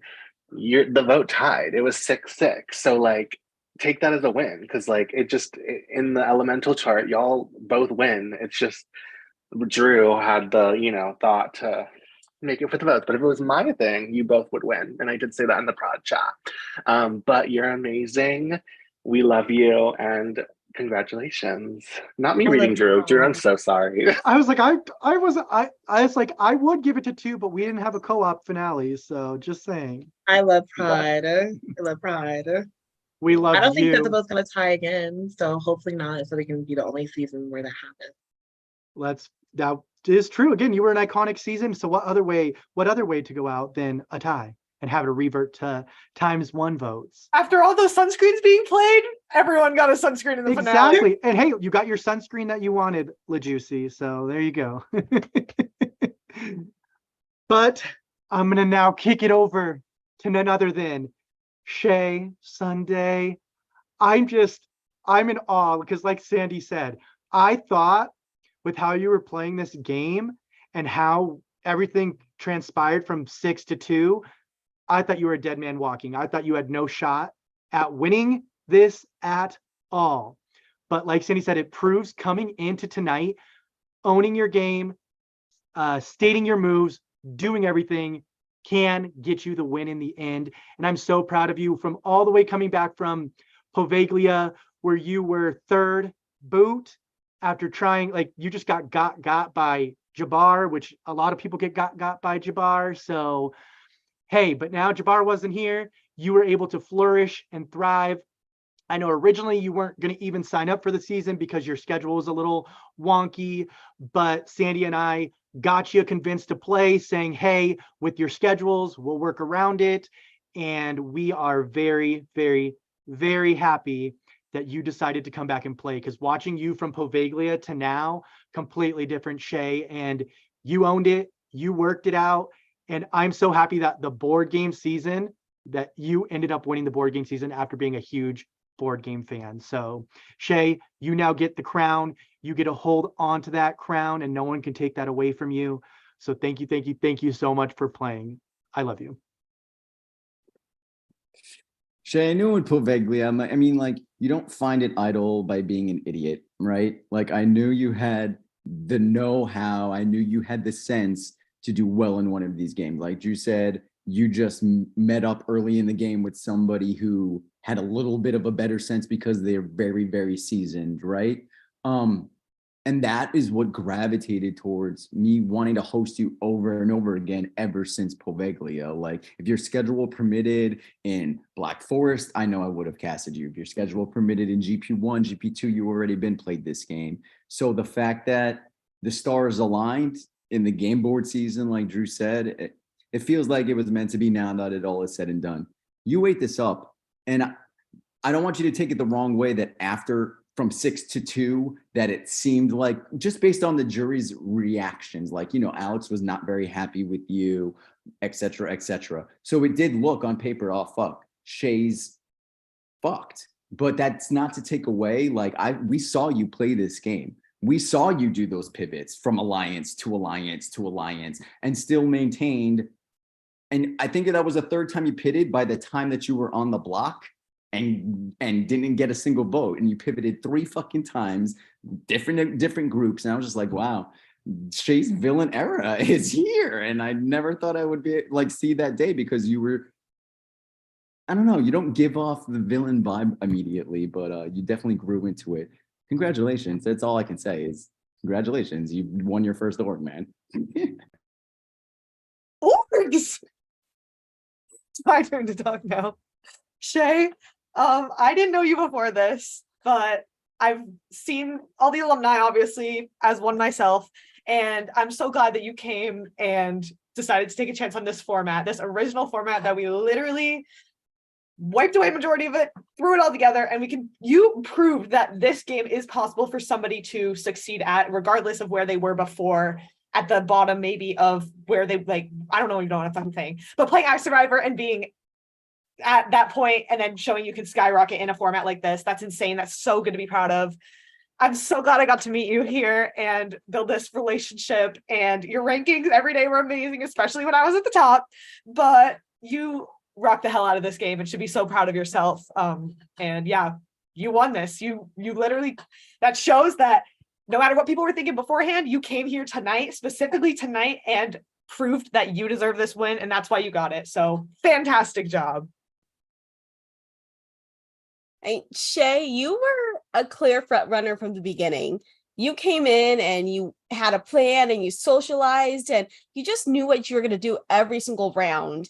And you stuck with that and you knew how to maneuver everything. And it was so cool watching you. You're definitely a villain, but a villain in the best way. Like, there was no malice. It was just cutthroat. And I don't know. I think you're a great player. Gamers is a really hard game, and you are right. There's a lot of randomness, and you set yourself up to move right through that. And I just commend you so much, and congratulations on your win. Today is obviously Saturday, but you winning just makes today Sunday. Like, you, I really just wanted to say that. That was so cheesy. Okay, now that that's over, you killed this game. You were my orange twin, Team Orange for life. You won it.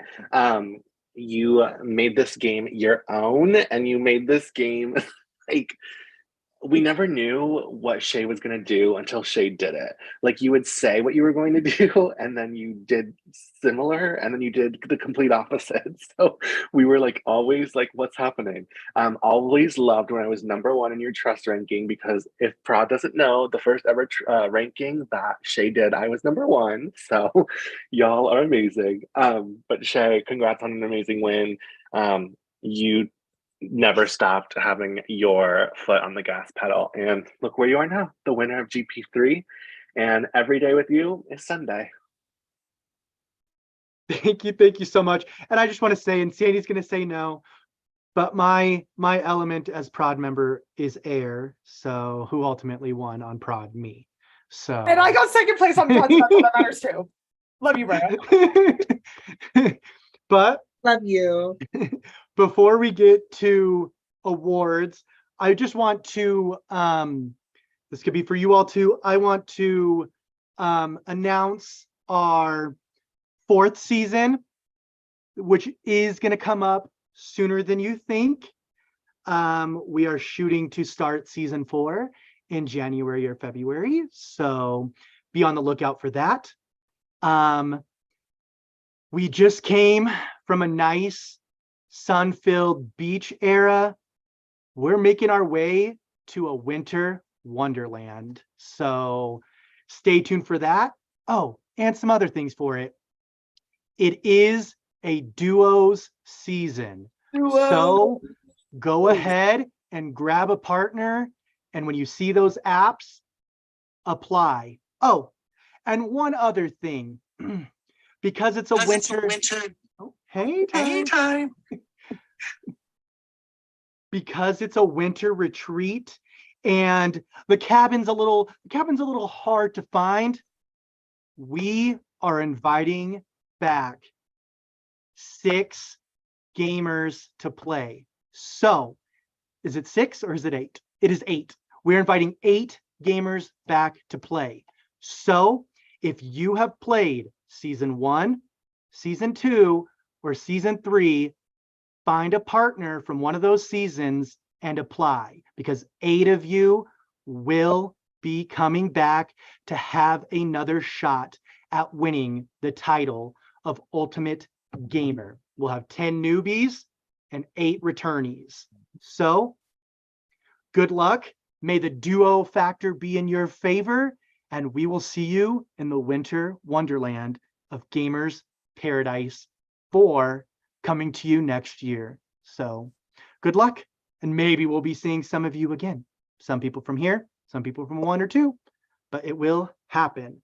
So that concludes this. We are going to get to awards. We'll keep the YouTube going through awards, and then we'll end the awards for our reunion special. So okay, so we're going to get to awards. Okay, y'all. This is always a fun time. But we're going to go ahead. Welcome back to pre-jurors who are here. Hi. Yes. Hello, Peyton. Hey, Ty. We've missed you. Hi, I'm with Bill, King of Ice Survivor. Lucio, King of Perla. I love you, Bill. Those nuts. Marcella's trying to. Congrats, Shay. Marcella's trying to show off to you, Ivan. Congrats, Brea. Marcelo. And I said that shit. I love you, Peyton.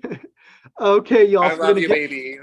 We're gonna go ahead and get to the awards. So our first award is the Gone Too Soon Award. So who just was gone too soon and didn't get a chance to fight, and we think they had so much more potential. So the 3 nominees are Chanel, Jocelyn, and Peyton. But the winner of the Gone Too Soon Award goes to none other than Peyton. So congratulations, Peyton. You were gone too soon. We think had you survived that elimination, you would have went end game easily. So that is why we give you that award tonight. So the next award is the Best Pre-Lounger Award. And what this entails is just who was visible, who was around, who was talking, who was doing a lot of things and brought stuff to the pre-lounge. And our nominees for that are Gibson, Jackson, and Julia. And the winner of that goes to Gibson. So congratulations, Gibson. On that, I know you're not here. Most of his reactions were, I'm gonna barf level after. Give it! It was. He said, I'm gonna barf, oh my gosh. You don't want me there because I'm gonna yell at all them. So that'd be Gibson for you. The next one is the Best Lounger Performance Award. So who tonight, when they gave their speeches, when they gave those hard-hitting questions to the finalists, who gave the best performance? And the 3 nominees are Ivan, Jazz, and Jocelyn. And that award goes to Jocelyn. So congratulations, Jocelyn. You have won that. The next one is the lie detector determines that is a lie. So who just lied. Our nominees for that are Brea, Jackson, and Shay. Of course.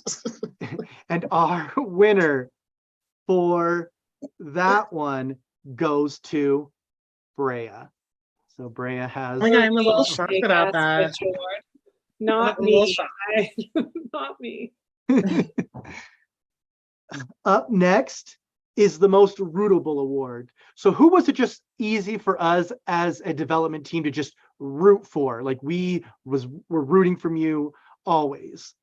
Our 3 nominees are Chanel, Jocelyn, and Taisha. And this award goes to Taisha. So congratulations, Taisha. You have won that award. So congratulations My to you. bolt sister. Aisha was robbed. She shouldn't have lost. You shouldn't have voted her. She wouldn't have left. The next award is the best moment award. So what was the best moment in the game to us? It was kind of hard for us to even pick like nominees for this. There's just one that stood out. And I think you all know what it is. Sandy would probably play the clip if he had it on him. Stupid as fuck. That would be the house fight. Yes, You the sound house fight. stupid as fuck. That is the best moment of the season. You don't get a season where you get 16 gamers all on a live call all at once. It was nuts. It was nuts. Like uncoordinated, you know? Uncoordinated. You all just Tasks showed were up. just like, hey, And like all gonna everyone came different times during the fight. It was just iconic. Yeah, right. It was like first 4, then it was 8. All of a sudden, it's everybody but one person, everybody but Christine. Oh yeah, it was good. It was really good. Most quotable. So who was it just easy to snag quotes from? Like you just have a way. I don't have it obviously because I'm trying to say word of gab, whatever that fucking phrase is. Gift of gab. Gift of gab. Thank you. And our nominees are Chanel, Ivan, and LaJuicy. And our winner for that one goes to none other than you're stupid as fuck, Ivan. That was yours. That is you. You have won that one. Congratulations. The next one is the stuck in the middle award. And so who was just flat out in the middle? Who played both sides? Who was, if you saw middle in the dictionary, you would see their face. Our 3 nominees are Brea, Carlos, and Shay. And That's our winner for that one goes to none other than our winner, Shay. So congratulations, Shay, on getting that one. Up next is Prod. I don't know why someone's on. Yeah, thank you. Someone just saw it. I don't know what is that supposed to be. Someone's on it. Whoever's red. What is this? I just looked at it. What is me, but this? I don't What know is who's that? on it, but I'll fix it. Okay. Thank you. Okay, the next award goes to the funniest. So who just cracked us up? We just kept on laughing whenever on your calls, your confessionals, things like that. Our nominees for that go to Chanel, Ivan, and Taisha. And that goes to none other than Chanel. So congratulations, Chanel, on that one. Up next is, this is an award, and I don't think it's a bad award. It's we call it the best supporting role award. So you may have not been the main character this season, but you were still visible, you were still in the game, you were fighting, you just didn't have as much pull as some of the other players in the game. So the nominees for that is Alex, Carlos, and Reynolds. But that award goes to Carlos. So congratulations, Carlos. That one goes to you. So let's see here. The next one is the most robbed pre-lounger award. So the most robbed pre-lounger award is an award we give to someone that we feel was unjustly gone. They didn't do anything. They didn't fully, like, they may have done something, but they didn't fully do anything to warrant them going home. So the next, these these nominees are Jackson, Peyton, and Taisha. And this one goes to, and I know, shocking, but it's going to go to Jackson. And the reason why is Jackson was supposed to stay that round he was going, but then the house call happened and it flipped in a matter of like 25 minutes. So, and it was supposed to be Mikey. Which I told him not to join. I told him not to join. Which this game would have been completely different had Mikey went out second and Jackson. We both was still told him there. not to join, bitch. And he joined, and his mouth got Meanwhile, him out of the Mikey's in game. PMs with Jackson saying, I really think you should join this call. Good job. Oh man. Okay, so the next one is the most robbed lounger award. So which lounger do we think was the most robbed? They just like really, it just, what the hell? What the hell just happened? And our nominees are Alex, LaJuicy, and Chanel. But I think this is a given that it goes to Chanel. Like, I'm still flabbergasted to this day that that is how you went out. Again, you would have been sitting in the final two, I think, had you stayed. Everyone stand up for Chanel, to be honest with you. Because it hurts my feelings now. It didn't hurt the night of, but like afterwards, it's like, fuck, that would have been me. Yeah, it was. It's this game's difficult, and yeah, just Stupid know, as fuck. Ivan, say it. just know we probably aren't keeping Apex for next season because we usually keep three things. Apex is probably not staying, so I'll just. But like as a kid, I didn't even play hide and seek, so like this was not my thing. I did not like hide and seek ever. So good, but yes, robbed. The next one is the best reads award. So who just had their finger on the pulse of the game? They knew what was going on and they just knew everything around them. Our three nominees are Carlos, Jocelyn, and Shay. But this award goes to Jocelyn. So congratulations, Jocelyn. You have won that award. Okay, the next one, most potential award. So this is an award that we think you had a lot of potential, but we just didn't get to see that potential in the game for a variety of reasons. So our nominees for this are Christy, Jackson, and Peyton. But this one goes to Peyton. You had so much potential in this game. You really, really, really were just so robbed so early. It's mind-boggling. So I've never cried over an elimination, but I did on this elimination because you cried, Drew.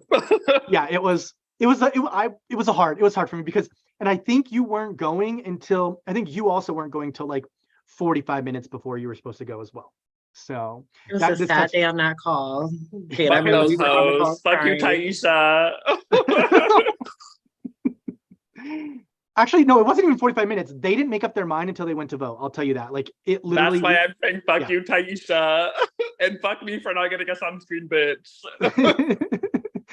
I tried to help you. So the next one is the nicest award. So who was just nice all around? We just enjoyed being in their presence. It was just fantastic to hang around with them. Our nominees no, Marcelo.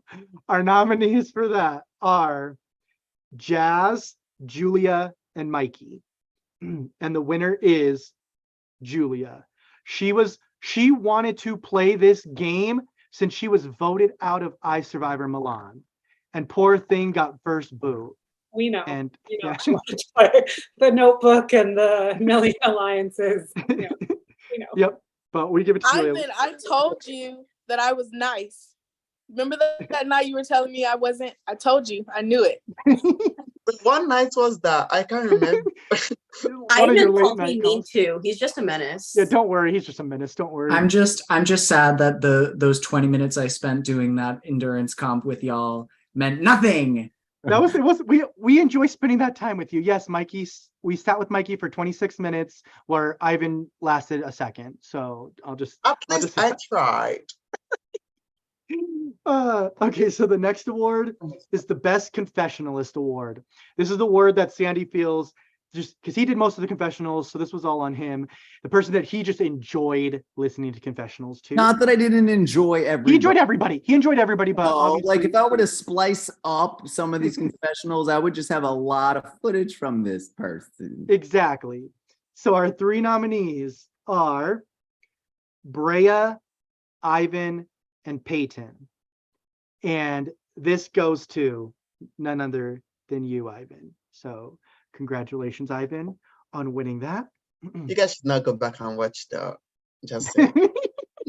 Are you telling them not to go watch? So the next one is the Best Written Confessionalist. So who was good at just telling us your thoughts in your confessional, or your RAM unit, and we just enjoyed hearing about it. The 3 nominees are Carlos, Jocelyn, and Reynolds. But this one goes to Carlos. So congratulations, Carlos. Just waking up to seeing paragraphs on paragraphs is just wonderful to wake up to. So congratulations on that. Now, I know some of you, what is going on? Ugh, this dumb thing. I know some of you. Oh, there it Paragraphs about hating everyone, right? That's what Yes. his paragraphs are about. That he hated himself. Now, everyone, I know some of you liked some levels, some of you didn't, but we are giving out the MVPs for each level that we feel like encompassed the level. So starting out with Wipeout, who just encompassed Wipeout to us? Like if you had faces on there for next season, whose face would be there? And the nominees for Wipeout are Brea, Jazz, and Reynolds. But this goes to none other than Brea. Brea, you knew how to work Wipeout and you worked it to your favor. So that is why you get this award. The next one is the Volley MVP. So all around, who encompasses Volley? Mainly, who encompasses telepathy, because that was the chunk of Volley in these. And the 3 nominees are Chanel, Mikey, and Peyton.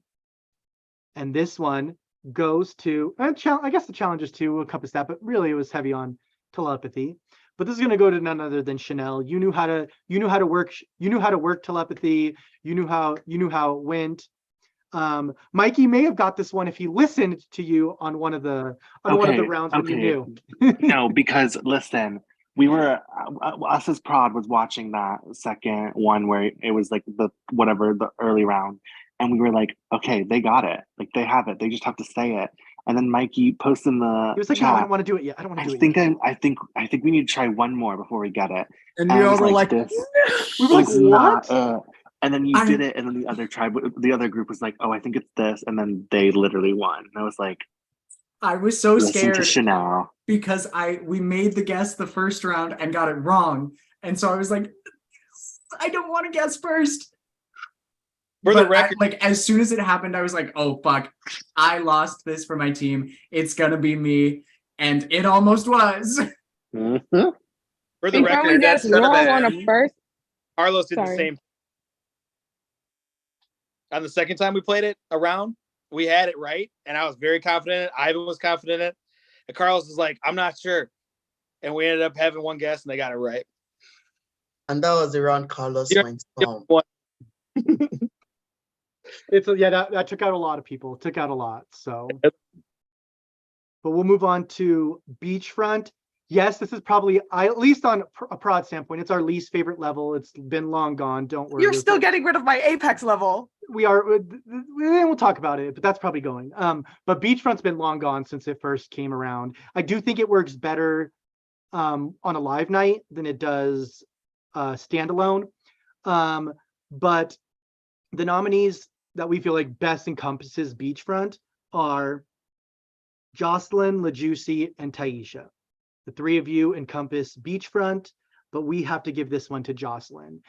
The second go around for Beachfront, you knew how to do it and you made it work, and you got one person out, and that's the level I hate the most. Yeah, we don't like that level either. And you got it. Congrats. Yeah. Up next is the marina level. So who just encompasses the marina level?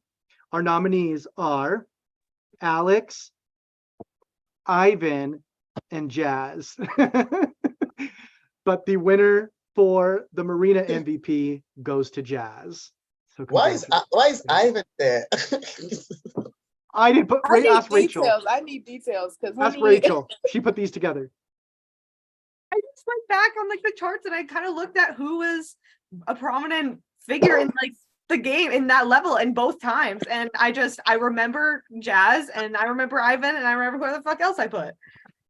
Yeah, and I will say, yeah, Alex and Peyton. I'm gonna say anybody if Marina stays, you don't want to be first on that leaderboard because Alex and Peyton both had 30 tickets and both didn't win any of the 3 quests. So fuck you, bitch. We were like, that's what you get for stealing my points, Peyton. In the marina. Sorry, baby. Love you. I love you more. but the odds of that happening were crazy. Like crazy. Is the pain effect really happening to Alex? And it sure did. Oh, I blame Drew for that because he put 3 memory comps. They were all that different. little They were all whole different. shit. They were just They were games. all based on memory, though. You could use your notes on one of them. I spent the entire My notes I night. didn't take. Yes. The one where you guessed when you inputted it, it came back as almost 4,000. We were like, what in the actual hell? Math did you just do? I know. I was like, what is Alex doing the square root for trying to find some Pythagorean theorem here? Like, it was crazy. And and welcome, Gibson. You did miss it. We awarded you the best pre-lounger award so far. So just so you're aware. Yes, Oh, I'm about to join from my computer. Hold on. Okay, no, you're good. I just got home from a tournament. Oh, well, welcome. Hopefully you won. We did a lot. We got state calls. We went first, second, third, fourth in policy, and then we got second place overall. It was a good weekend. Yes, good. All right, I'm joining from my computer. We got you. Okay, the next is the Apex MVP. So who just dominated that Apex Damn straight level? up, and then you damn straight up best pre-lounger. I'm best damn player to play the game, but them fuckers are the juicy. Got you out. Okay, so up next is the Apex. So these go to Alex, Jocelyn, and Shay. So the winner of the Apex goes to Alex. So congratulations, Alex. You have won that one. And up next is one of my all-time favorite levels. Yes, it took out 2 icons, but it is coming back next season for any of those who are watching. Yes, Refresher. Alterations though, because this is my level and I'm mortified. But yes, it did take out Jocelyn and Taisha. It took out 2 icons, but someone has to win this award. And our nominees are Brea, Carlos, and Ivan, but we are awarding this one to Brea. Brea, you knew how to work the refresher level in your favor. You worked it where you only had 3 popsicles. You had the umbrella. You secured safety for yourself. You worked it. So congratulations on that. Oh, and for the other 2 nominees, I do know why I put these 2 because Ivan and Carlos, you had popsicles on there and you had your like 4 of them on there and everyone else had like 2 maybe, but you guys were still able to secure yourselves and that was impressive. Thank you, Wheel, for doing that. The Seagulls loved y'all. They did. I mean, I have the Seagulls phone number, so I was never worried up on that round, you know? And then up next is the Pot Stir Award. So who just knew how to stir the pot with everybody and just get a rise out of everybody? Our nominees are Brea, Ivan, and LaJuicy. And the winner for that one is LaJuicy. So yeah, LaJuicy. Wait, LaJuicy, do you forget all those gifts that you would ask your call? Should I go to who will go to the main chat? Should I go to the main chat? And you went straight to the main chat just to drop a little seed, see what would come of it. Beautiful said. Beautiful said no. I'm always on that call and laughing. That goes to Brea. That goes to Brea. I don't stare the pot. They're not gonna be. I don't stare the No, it was Brea's just more like an atomic bomb. It was Yeah. legit. She's gonna be like, I'm gonna drop a jade. I'm gonna be on the call, be like, I'm not dropping it, but I support you. Up next is the best strategic pre-lounger. So which pre-lounger was the most strategic in the game, but they got taken out for it? Our nominees are Gibson, Peyton, and Taisha. But this award goes to Gibson. So Gibson, we saw what you did, and you were very, very strategic. You just got taken out too soon for it. So Well, thank you. I appreciate it. you are welcome. The next is the best strategic lounger award. So which lounger do we feel was the most strategic in this game? Our nominees are Ivan, Jazz, and Jocelyn. And the winner of that one goes to Jocelyn. So congratulations, Jocelyn. You have won that. And I will say, 6th may be glory spot, but 9th place is like another robbed spot. We have Alan from like front runner for that portion of the game leading up to that point type of spot. Yep. 9th has robbed a lot of people as well. So up next is the most entertaining. So who was just entertaining to watch and we just couldn't get more. We just wanted more of them. Our nominees are Ivan, LaJuicy, and Taisha. Ivan. The winner is Ivan. Yes. Congratulations. Yes, Ivan. Listen, he was sorry. Juicy, you were amazing for that too, though. You were fun. Oh, you were. I don't know where Ivan went. He probably went to run get some more wine. But hopefully he heard that. Oh, washroom, but you heard it, hopefully. Thank you. Okay, good. The next award is the best rivalry. Can't say that word. Rivalry award. So who was just the best one this season? Our nominees are Carlos and Ivan, Alex and LaJuicy, and LaJuicy and Reynolds.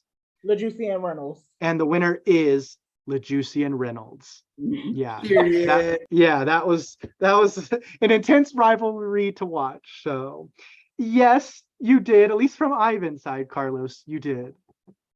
Well, you took on my number one. Ivan refused to talk. Like he was like, I ain't going to talk to him. Let him talk to himself.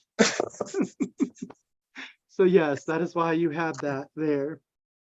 The next one is the best exit award. So whose exit was just so iconic, so hilarious, just all around, just screams game, like game. And the nominees for that are Ivan, Jazz, and LaJuicy. Wow, what is this? And the winner for that is definitely LaJuicy. You had the best exit of the season, for sure. And Reynolds, fuck you. Iconic. That's my favorite quote from LaJuicy. Reynolds, fuck you. It was so good. Wait, did I say that? You did, and then you called Jocelyn a snake ass bitch as well. So And then you took points for me when you actually shouldn't have been able to. So you like beat the game. You like beat the rules of the game. Literally, so the good. Juicy beats the game. Iconic. Oh, you did. The next one is the challenge threat award. So who was just a challenge threat in this game? Like who could have taken this easily as a challenge threat? Yes, Carlos, you were a close fourth. So our 3 nominees are Alex, Jazz, and Jocelyn. And the winner goes to Alex. Alex, you winning a quest back to back to back. You just needed one more quest and you would have sat in the final 2. And honestly, I think you would have won the game. But you were one quest away. You don't even know. People were after you from the round right before you started your winning streak. You were the target and you just kept You on were staying going yourself. home every level that You were going won. every single level you won, you were going home. So you saved yourself until you couldn't. So congratulations Well, thanks for the info that I was a target. You're welcome. The You next had 9 lives. It was You scared had of the 9 dream. lives. The next award is the Yet to Blossom Award. So who do we feel just we can see potential there, but they just, if they had more time or just more like molding or something like time molding, that they would win it. And our nominees are Christy, Julia, and Mikey. And the winner for this goes to none other than our youngest player ever, Christy. So Christy, That's my mom. Youngest player to win. Thank you. Youngest winner. Thank you. She won, period. you Guys, won this don't award, worry. Christy. I texted her to see what she was doing. She's got a thing for color guard, but she'll watch this back.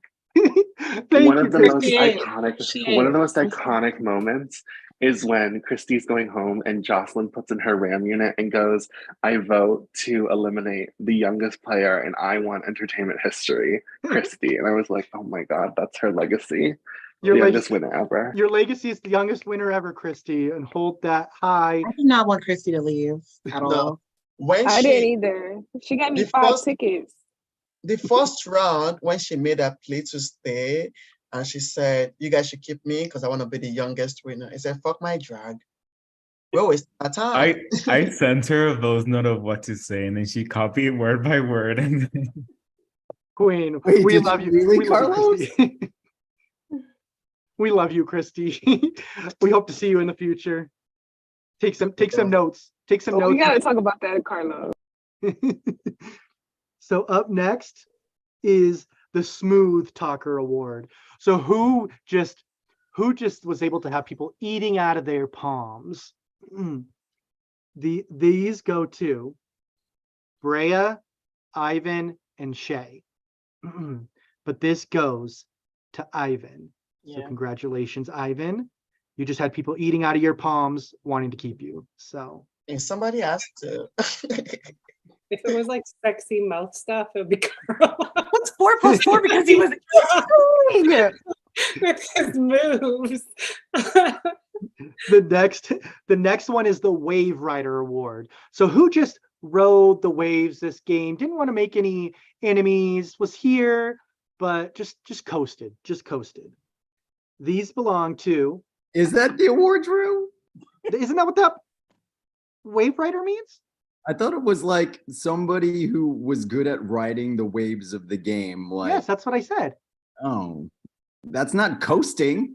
Oh, I didn't mean to put the coasting part. That's not what you said. Okay, But you Sandy, did, babe, but okay, reiterate go. what I reiterate it. Go Just ahead. somebody. Okay, because Gamers Paradise, it changes level by level. Like who was good at? No, that's not that one. We have that down here. That's adaptable. That's the adaptable. They're both literally the same. No, it's not. It's different. Okay, carry on, Bestie. It's Yeah, we have it's- 3 categories that are the same in different words. A with little different- bit, but So this one's more so. Like I said, they coasted. I'm sorry, that sounded insulting. Yeah, it doesn't sound like a good award. No, it's not coasting. I don't want to use the word coasting. Like But they were. you did. That's why I'm talking. Okay. Well, good luck to No, whoever let gets Nasty it. Drew have his moment. Stop. Hello. Okay, I'm taking out coasting. They were on here. floaters. Okay, if you want to call it a floater, is that better? No, That's worse. That's No, something that's else. worse. All right, we're No. gonna You call say it the somebody who was person. good at surfing. Go ahead, Marcelo. Go ahead. We're gonna call it the Hey guys, I Ride the just had Wave sorry, real Award. quick. I just had an emergency come up with some things that happened. I can't talk about while we're live, but I've got to go. Best congrats to the winner, Gibson, and thanks I'll for talk to you. Thanks, Gibson. Bye. Thank you.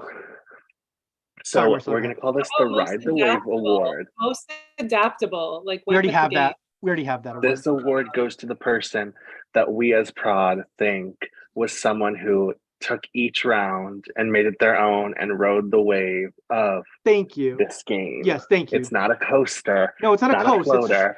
No. It's a bad bitch. Thank Yes, you. thank you. Good gravy. It's not a bad thing. I'm sorry that I throw words in there that I don't mean.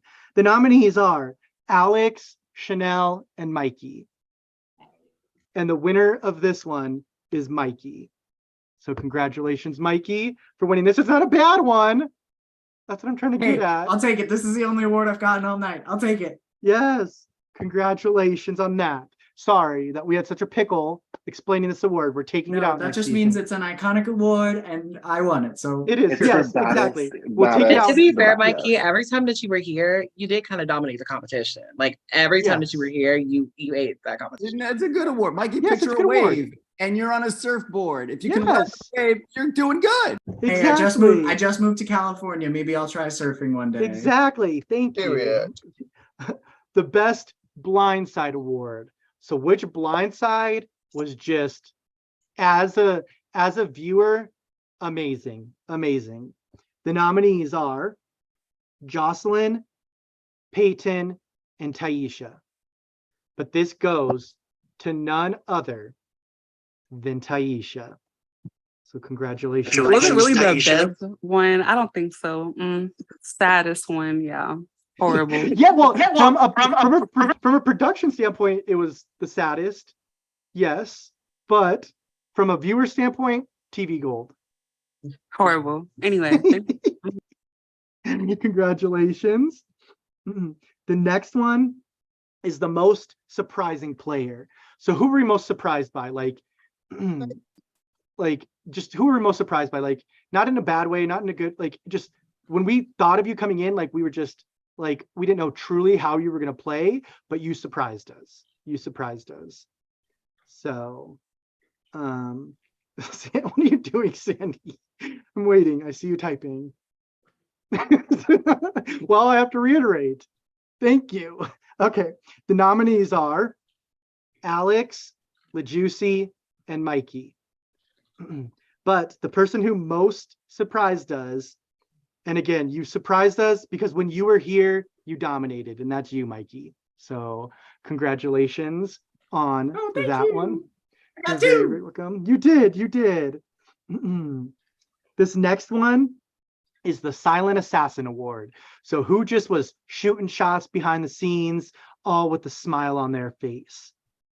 So the nominees are Chanel, Jazz, and Shay. And the winner goes to Jazz. So congratulations, Jazz. You have won this one. Silent but deadly. Yep, like he's not comparing you to a fart, don't worry. Because I'm a shadow. Oh, you know? yes. No, exactly. That's what I thought of. I was like, yes, the shadow. Yes. So the next one is I'll throw out anyone's name award. So who was not afraid to throw out a name, no matter who it was. The nominees are Brea, Carlos, and Julia. But the winner of this one goes to Brea. So congratulations, Brea. You have won that one. Period. The most chaotic award. So who was just chaotic? Like who's the Tasmanian devil in this season? Like who just was chaotic? The nominees are Brea, Ivan, and LaJuicy.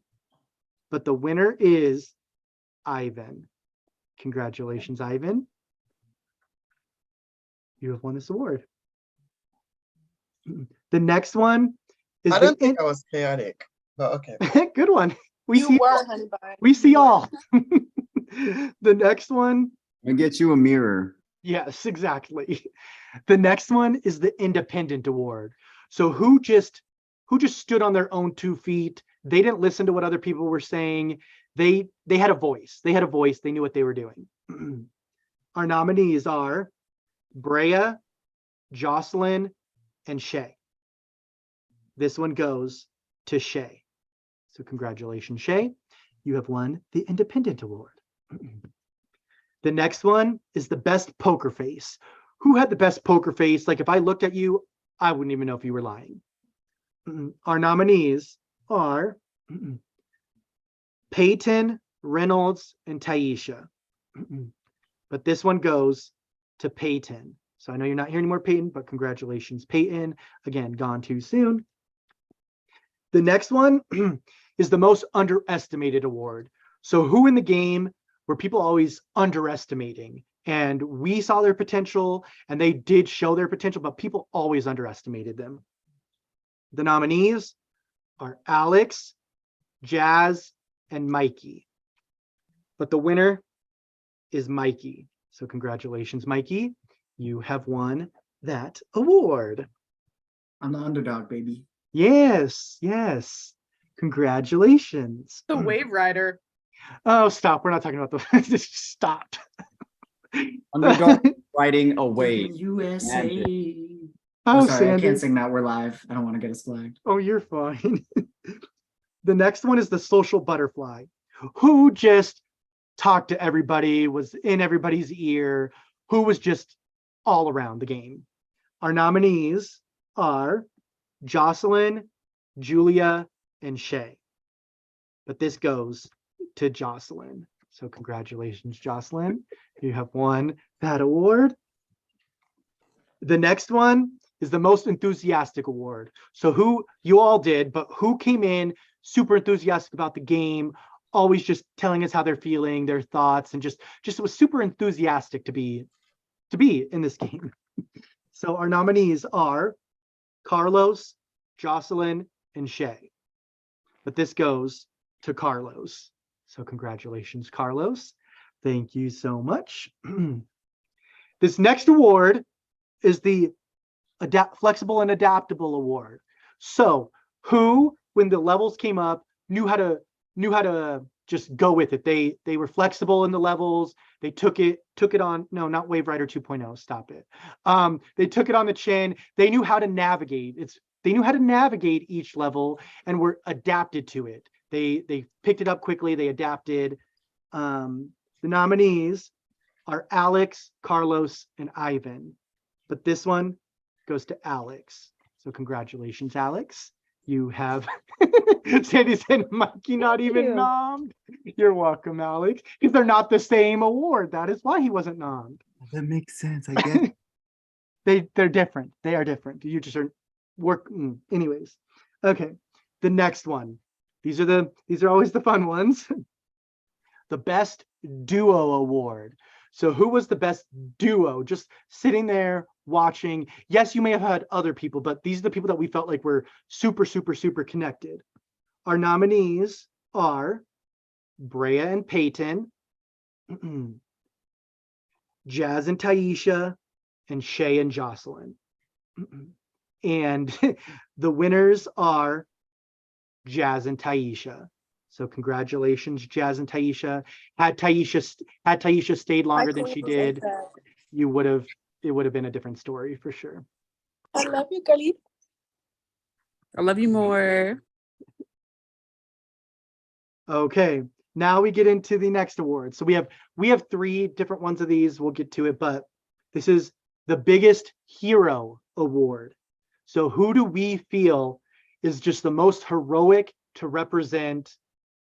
Yes, that was the 4th nom, Ivan and Taisha. Was just the biggest, like, heroic. They just couldn't do no wrong. They were the hero. They were the hero of the season. Our 3 nominees are Alex, Chanel, and Reynolds. But our biggest hero of the season goes to Chanel. So congratulations, Chanel. You were the biggest hero of the season. That's crazy. Like, go back to my audition video. I would tell y'all, like, that's crazy. Very. That's crazy. Very. Chanel. Congratulations. I think you won that award during the refresher round. No, I was Captain Save-A-Ho throughout. Like, I did not want Brea gone or Mikey gone or nobody. Like, I was Captain Save-A-Ho. Yep, she wears that. She wears that well. The next one, none other than the biggest villain award. So who wasn't afraid to do villainous things no matter what the cost? Our nominees are Gibson, Ivan, and Shay. But this goes to none other than Shay. So congratulations, Shay. You have won the biggest villain award. And then up next, I always pronounce it wrong, the biggest vigilante award. That is vigilante. Thank you. Vigilante. He says vigilante, he means anti-hero, but he doesn't want to use the word anti-hero. I don't want to use, I'm not using that. It just sounds better. And yes, and I was about to explain it. Thank you. But it's a mixture. Who is a mixture of a hero and a villain? Who did heroic things, but still did villainous things? So who still looked out for people, even if it was in their best interest, but they still looked out for them? Our nominees are Brea, Carlos, and Jocelyn. And the winner of this goes to Brea. So congratulations, Brea. There was times where you were like, nah, I'm sticking up. No, Chanel's staying. No, this person's going. No, no. Yes, it benefited you, but you still fought for others to stay. So Because there's some people that deserve to stay, some people that didn't. So yeah. The people that didn't deserve to stay didn't stay. Oh man. So up next is the Triple Threat Award. Who was socially, strategically, physically, just who was the all-around player this season? Our three nominees are Jazz, Jocelyn, and Shay. And this goes to Jazz. So congratulations, Jazz. You were the triple threat of the season. Congratulations. Okay, we're getting to some good ones. And I don't, if viewers are still watching, we almost are going to hand out your award too, don't worry. But this next one is the Viewers Lounge Favorite Award. So who did the viewers love watching? Our top 3 vote getters. Now, I was going to do that, whoever put that there, but I was only going to give one because for that next one. Yeah, I was only gonna give top. Yeah, I like it. I like them all. Okay, we could do that. I wasn't okay. I think those are our top 3 viewers. It is, but I was, yes. Yeah. Sorry, But I was just gonna focus on the one person, but yes. Sorry, but do we get money like No. $5 for each award? Absolutely not. I'm Absolutely poor. not. We don't have that. So the Viewers Lounge favorite, the top 3 vote getters, Brea, Chanel, and Ivan. You were the top 3 Viewers Lounge favorites.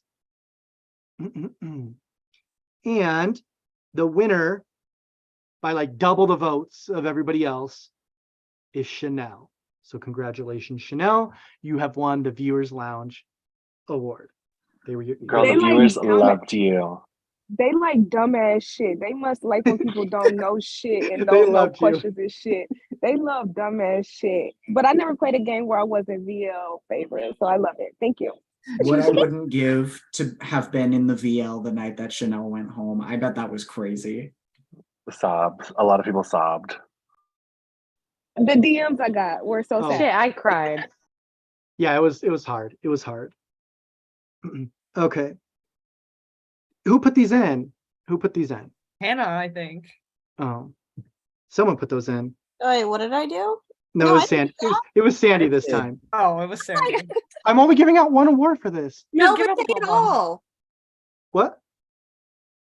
Just say the nominees. No. Yes. So, I'll just say it. so because we don't have nominees for this because we only had one like fully who's I want to focus on them. That's why. So the we started this tradition last season where we hand out the viewers lounger of the season. So the person we felt encompasses a perfect viewers lounger. So someone who constantly was constantly talking in the chat, constantly following along on live streams, constantly just telling us how they're feeling and like, oh my God, that shouldn't have happened. That shouldn't have happened. And all around and commenting on boot post. That's a big thing to us as well. We like to show everybody love. That's a big thing here. So you both were great, but the top, Bobby and Sharonica, you both were great. Thank you for being great viewers loungers. But this award this season goes to Haley. Haley, thank you so much for being such an amazing viewers lounger. You were constantly following along. You were constantly commenting on the streams. You commented on all the boot posts. You just encompass what we look for in a viewers lounger. So thank you so much for doing that. So thank you. Haley, I love you. I love you so much. And then we're almost done. Sorry, I know it's long. We're almost done. We have a player of the season and then prod favorites. So, okay, player of the season. So this goes to the player that we feel played this game. If it wasn't for things they did, this game would not be the same. So our 3 nominees are Brea, Ivan, and Shay. But player of the season goes to Brea. Congratulations, Brea. You, if it wasn't for your lie week 1 to it carrying on, if you didn't do your lie week 1, we wouldn't have had any of the narratives that we had all season. So it's because of you that shaped the entirety of the season. I'm sorry. I just when I watch a show, I look kind of watch it for the drama. So and also I was also watching, Big Brother 10 and like Keisha fighting and all them fighting. I was like, let's have some fights. Let's have some fights. Like so. That's why I understand the drama. I love it. I love this cast. Some people. Yes. This cast was fantastic. And now we'll move on to our prod favorites. Brea and Shay, you won't be in the running because we try to give this to pre-loungers and loungers. Because you already We did did that in thing. fact fight over everything. We did, but we all ultimately settled. I'll go first just so you can stop hearing me talk, and then I'll pass it over to the rest of prod. So up first is let me see if Sandy said something. I don't think I did I? No, I thought you were typing in the prod chat. It's someone else. Oh. Okay. Okay, so I'll start with my pre-lounger favorite. This is the person that just was very excited, very fun to just, you were fun to watch. You always had a smile on your face. You just really thank you for even signing up and playing. But my pre-lounger favorite goes to Christy. So congratulations, Christy. You could, again, yet to blossom. You would have amazing things in your future, for sure. And then my lounger favorite, I went back and forth on a lot of people because you're all so fantastic. But at the end of the day, I have to give my lounger favorite to none other than my duo from OCC, Alex. I just loved watching you play this season. You may have not been as strategic as you were in OCC. Sandy said it, and I just think it's because I brought that out in you. So I'm just very honored to get to watch you play again, and tell whoever's distracting you to stop.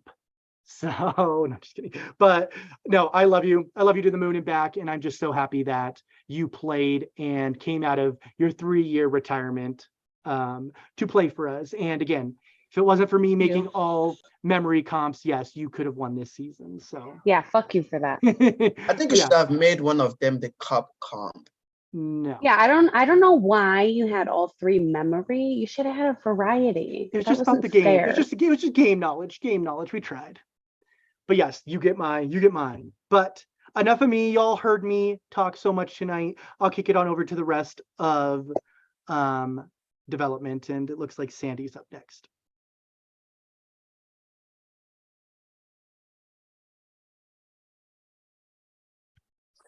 Who are my favorites? Okay.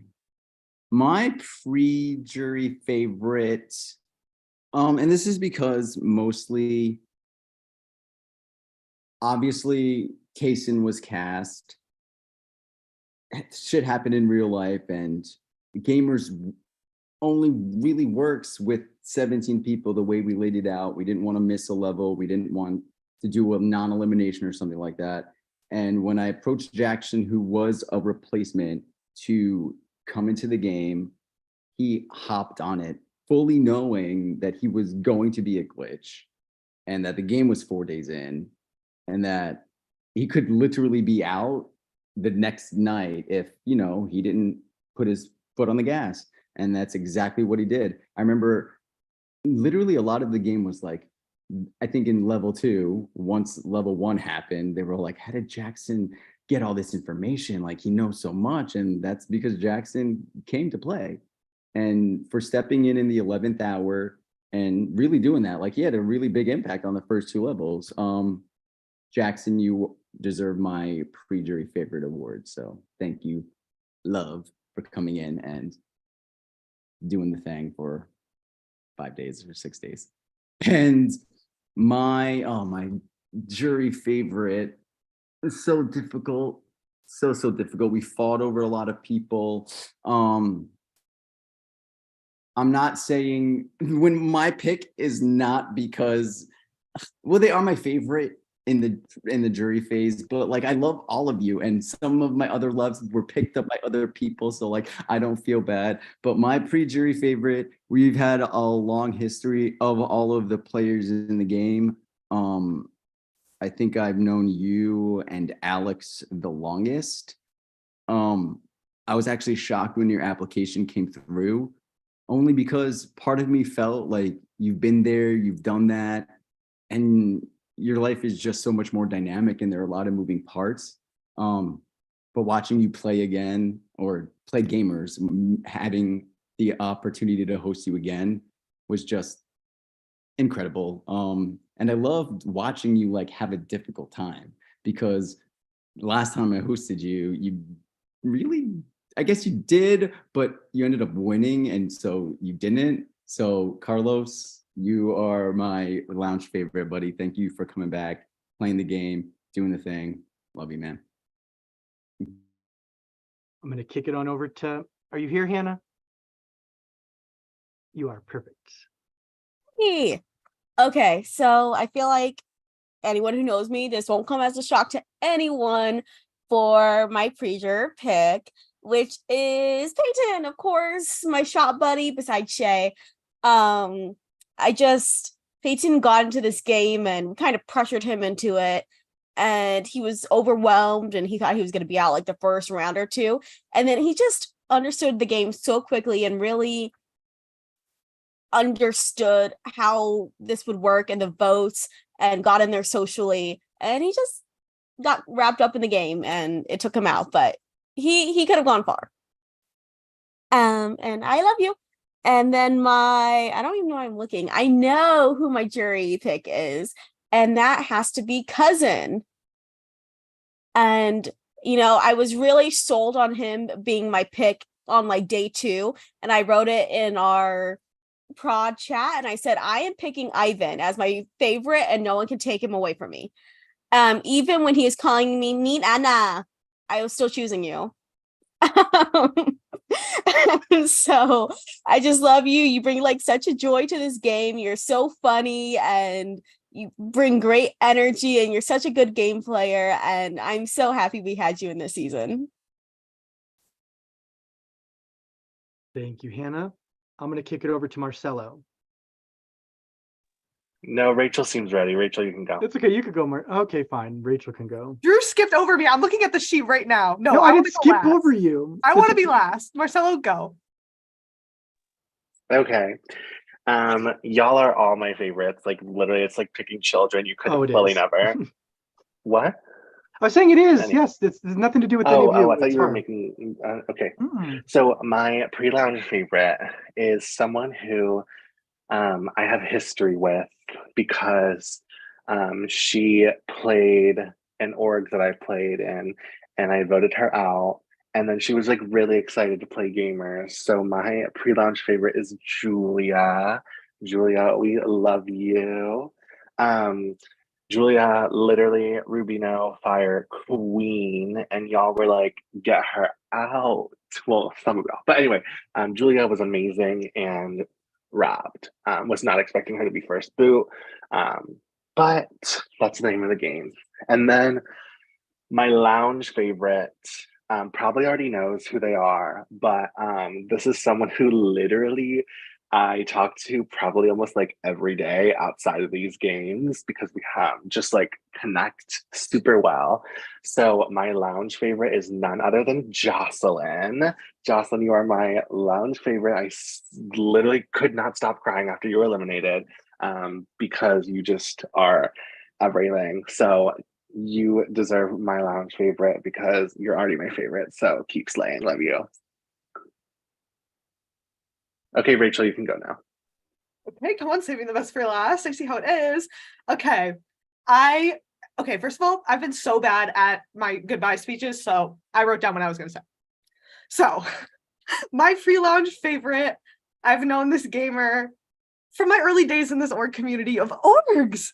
And actually, a matter of fact, right here at I1, this is an incredible player, one of the best I've ever seen.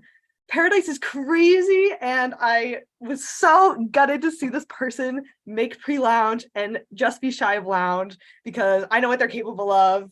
And being able to host them has been such a joy and see their wheels turning.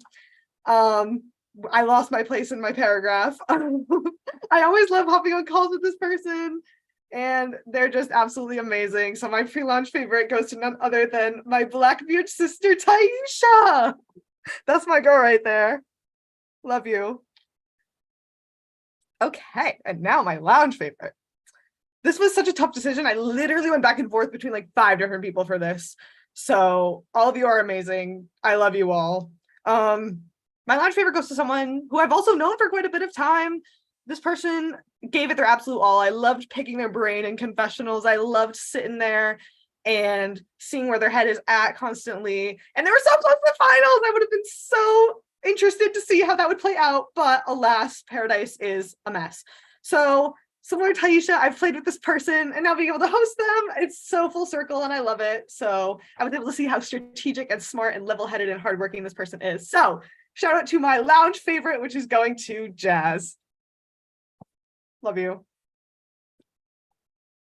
Not 2 Blackbeards. Yeah.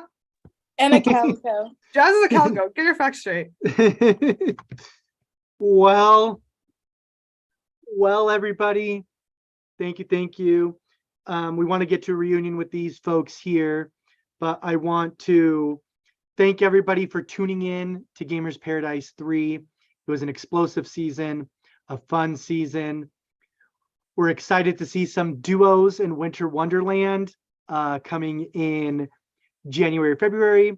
Remember, if you've played before, get a partner who has also played before, and you can sign up as a duo. So we will see you all. Thank you, there. viewers. See you next Thanks, viewers. season of I1.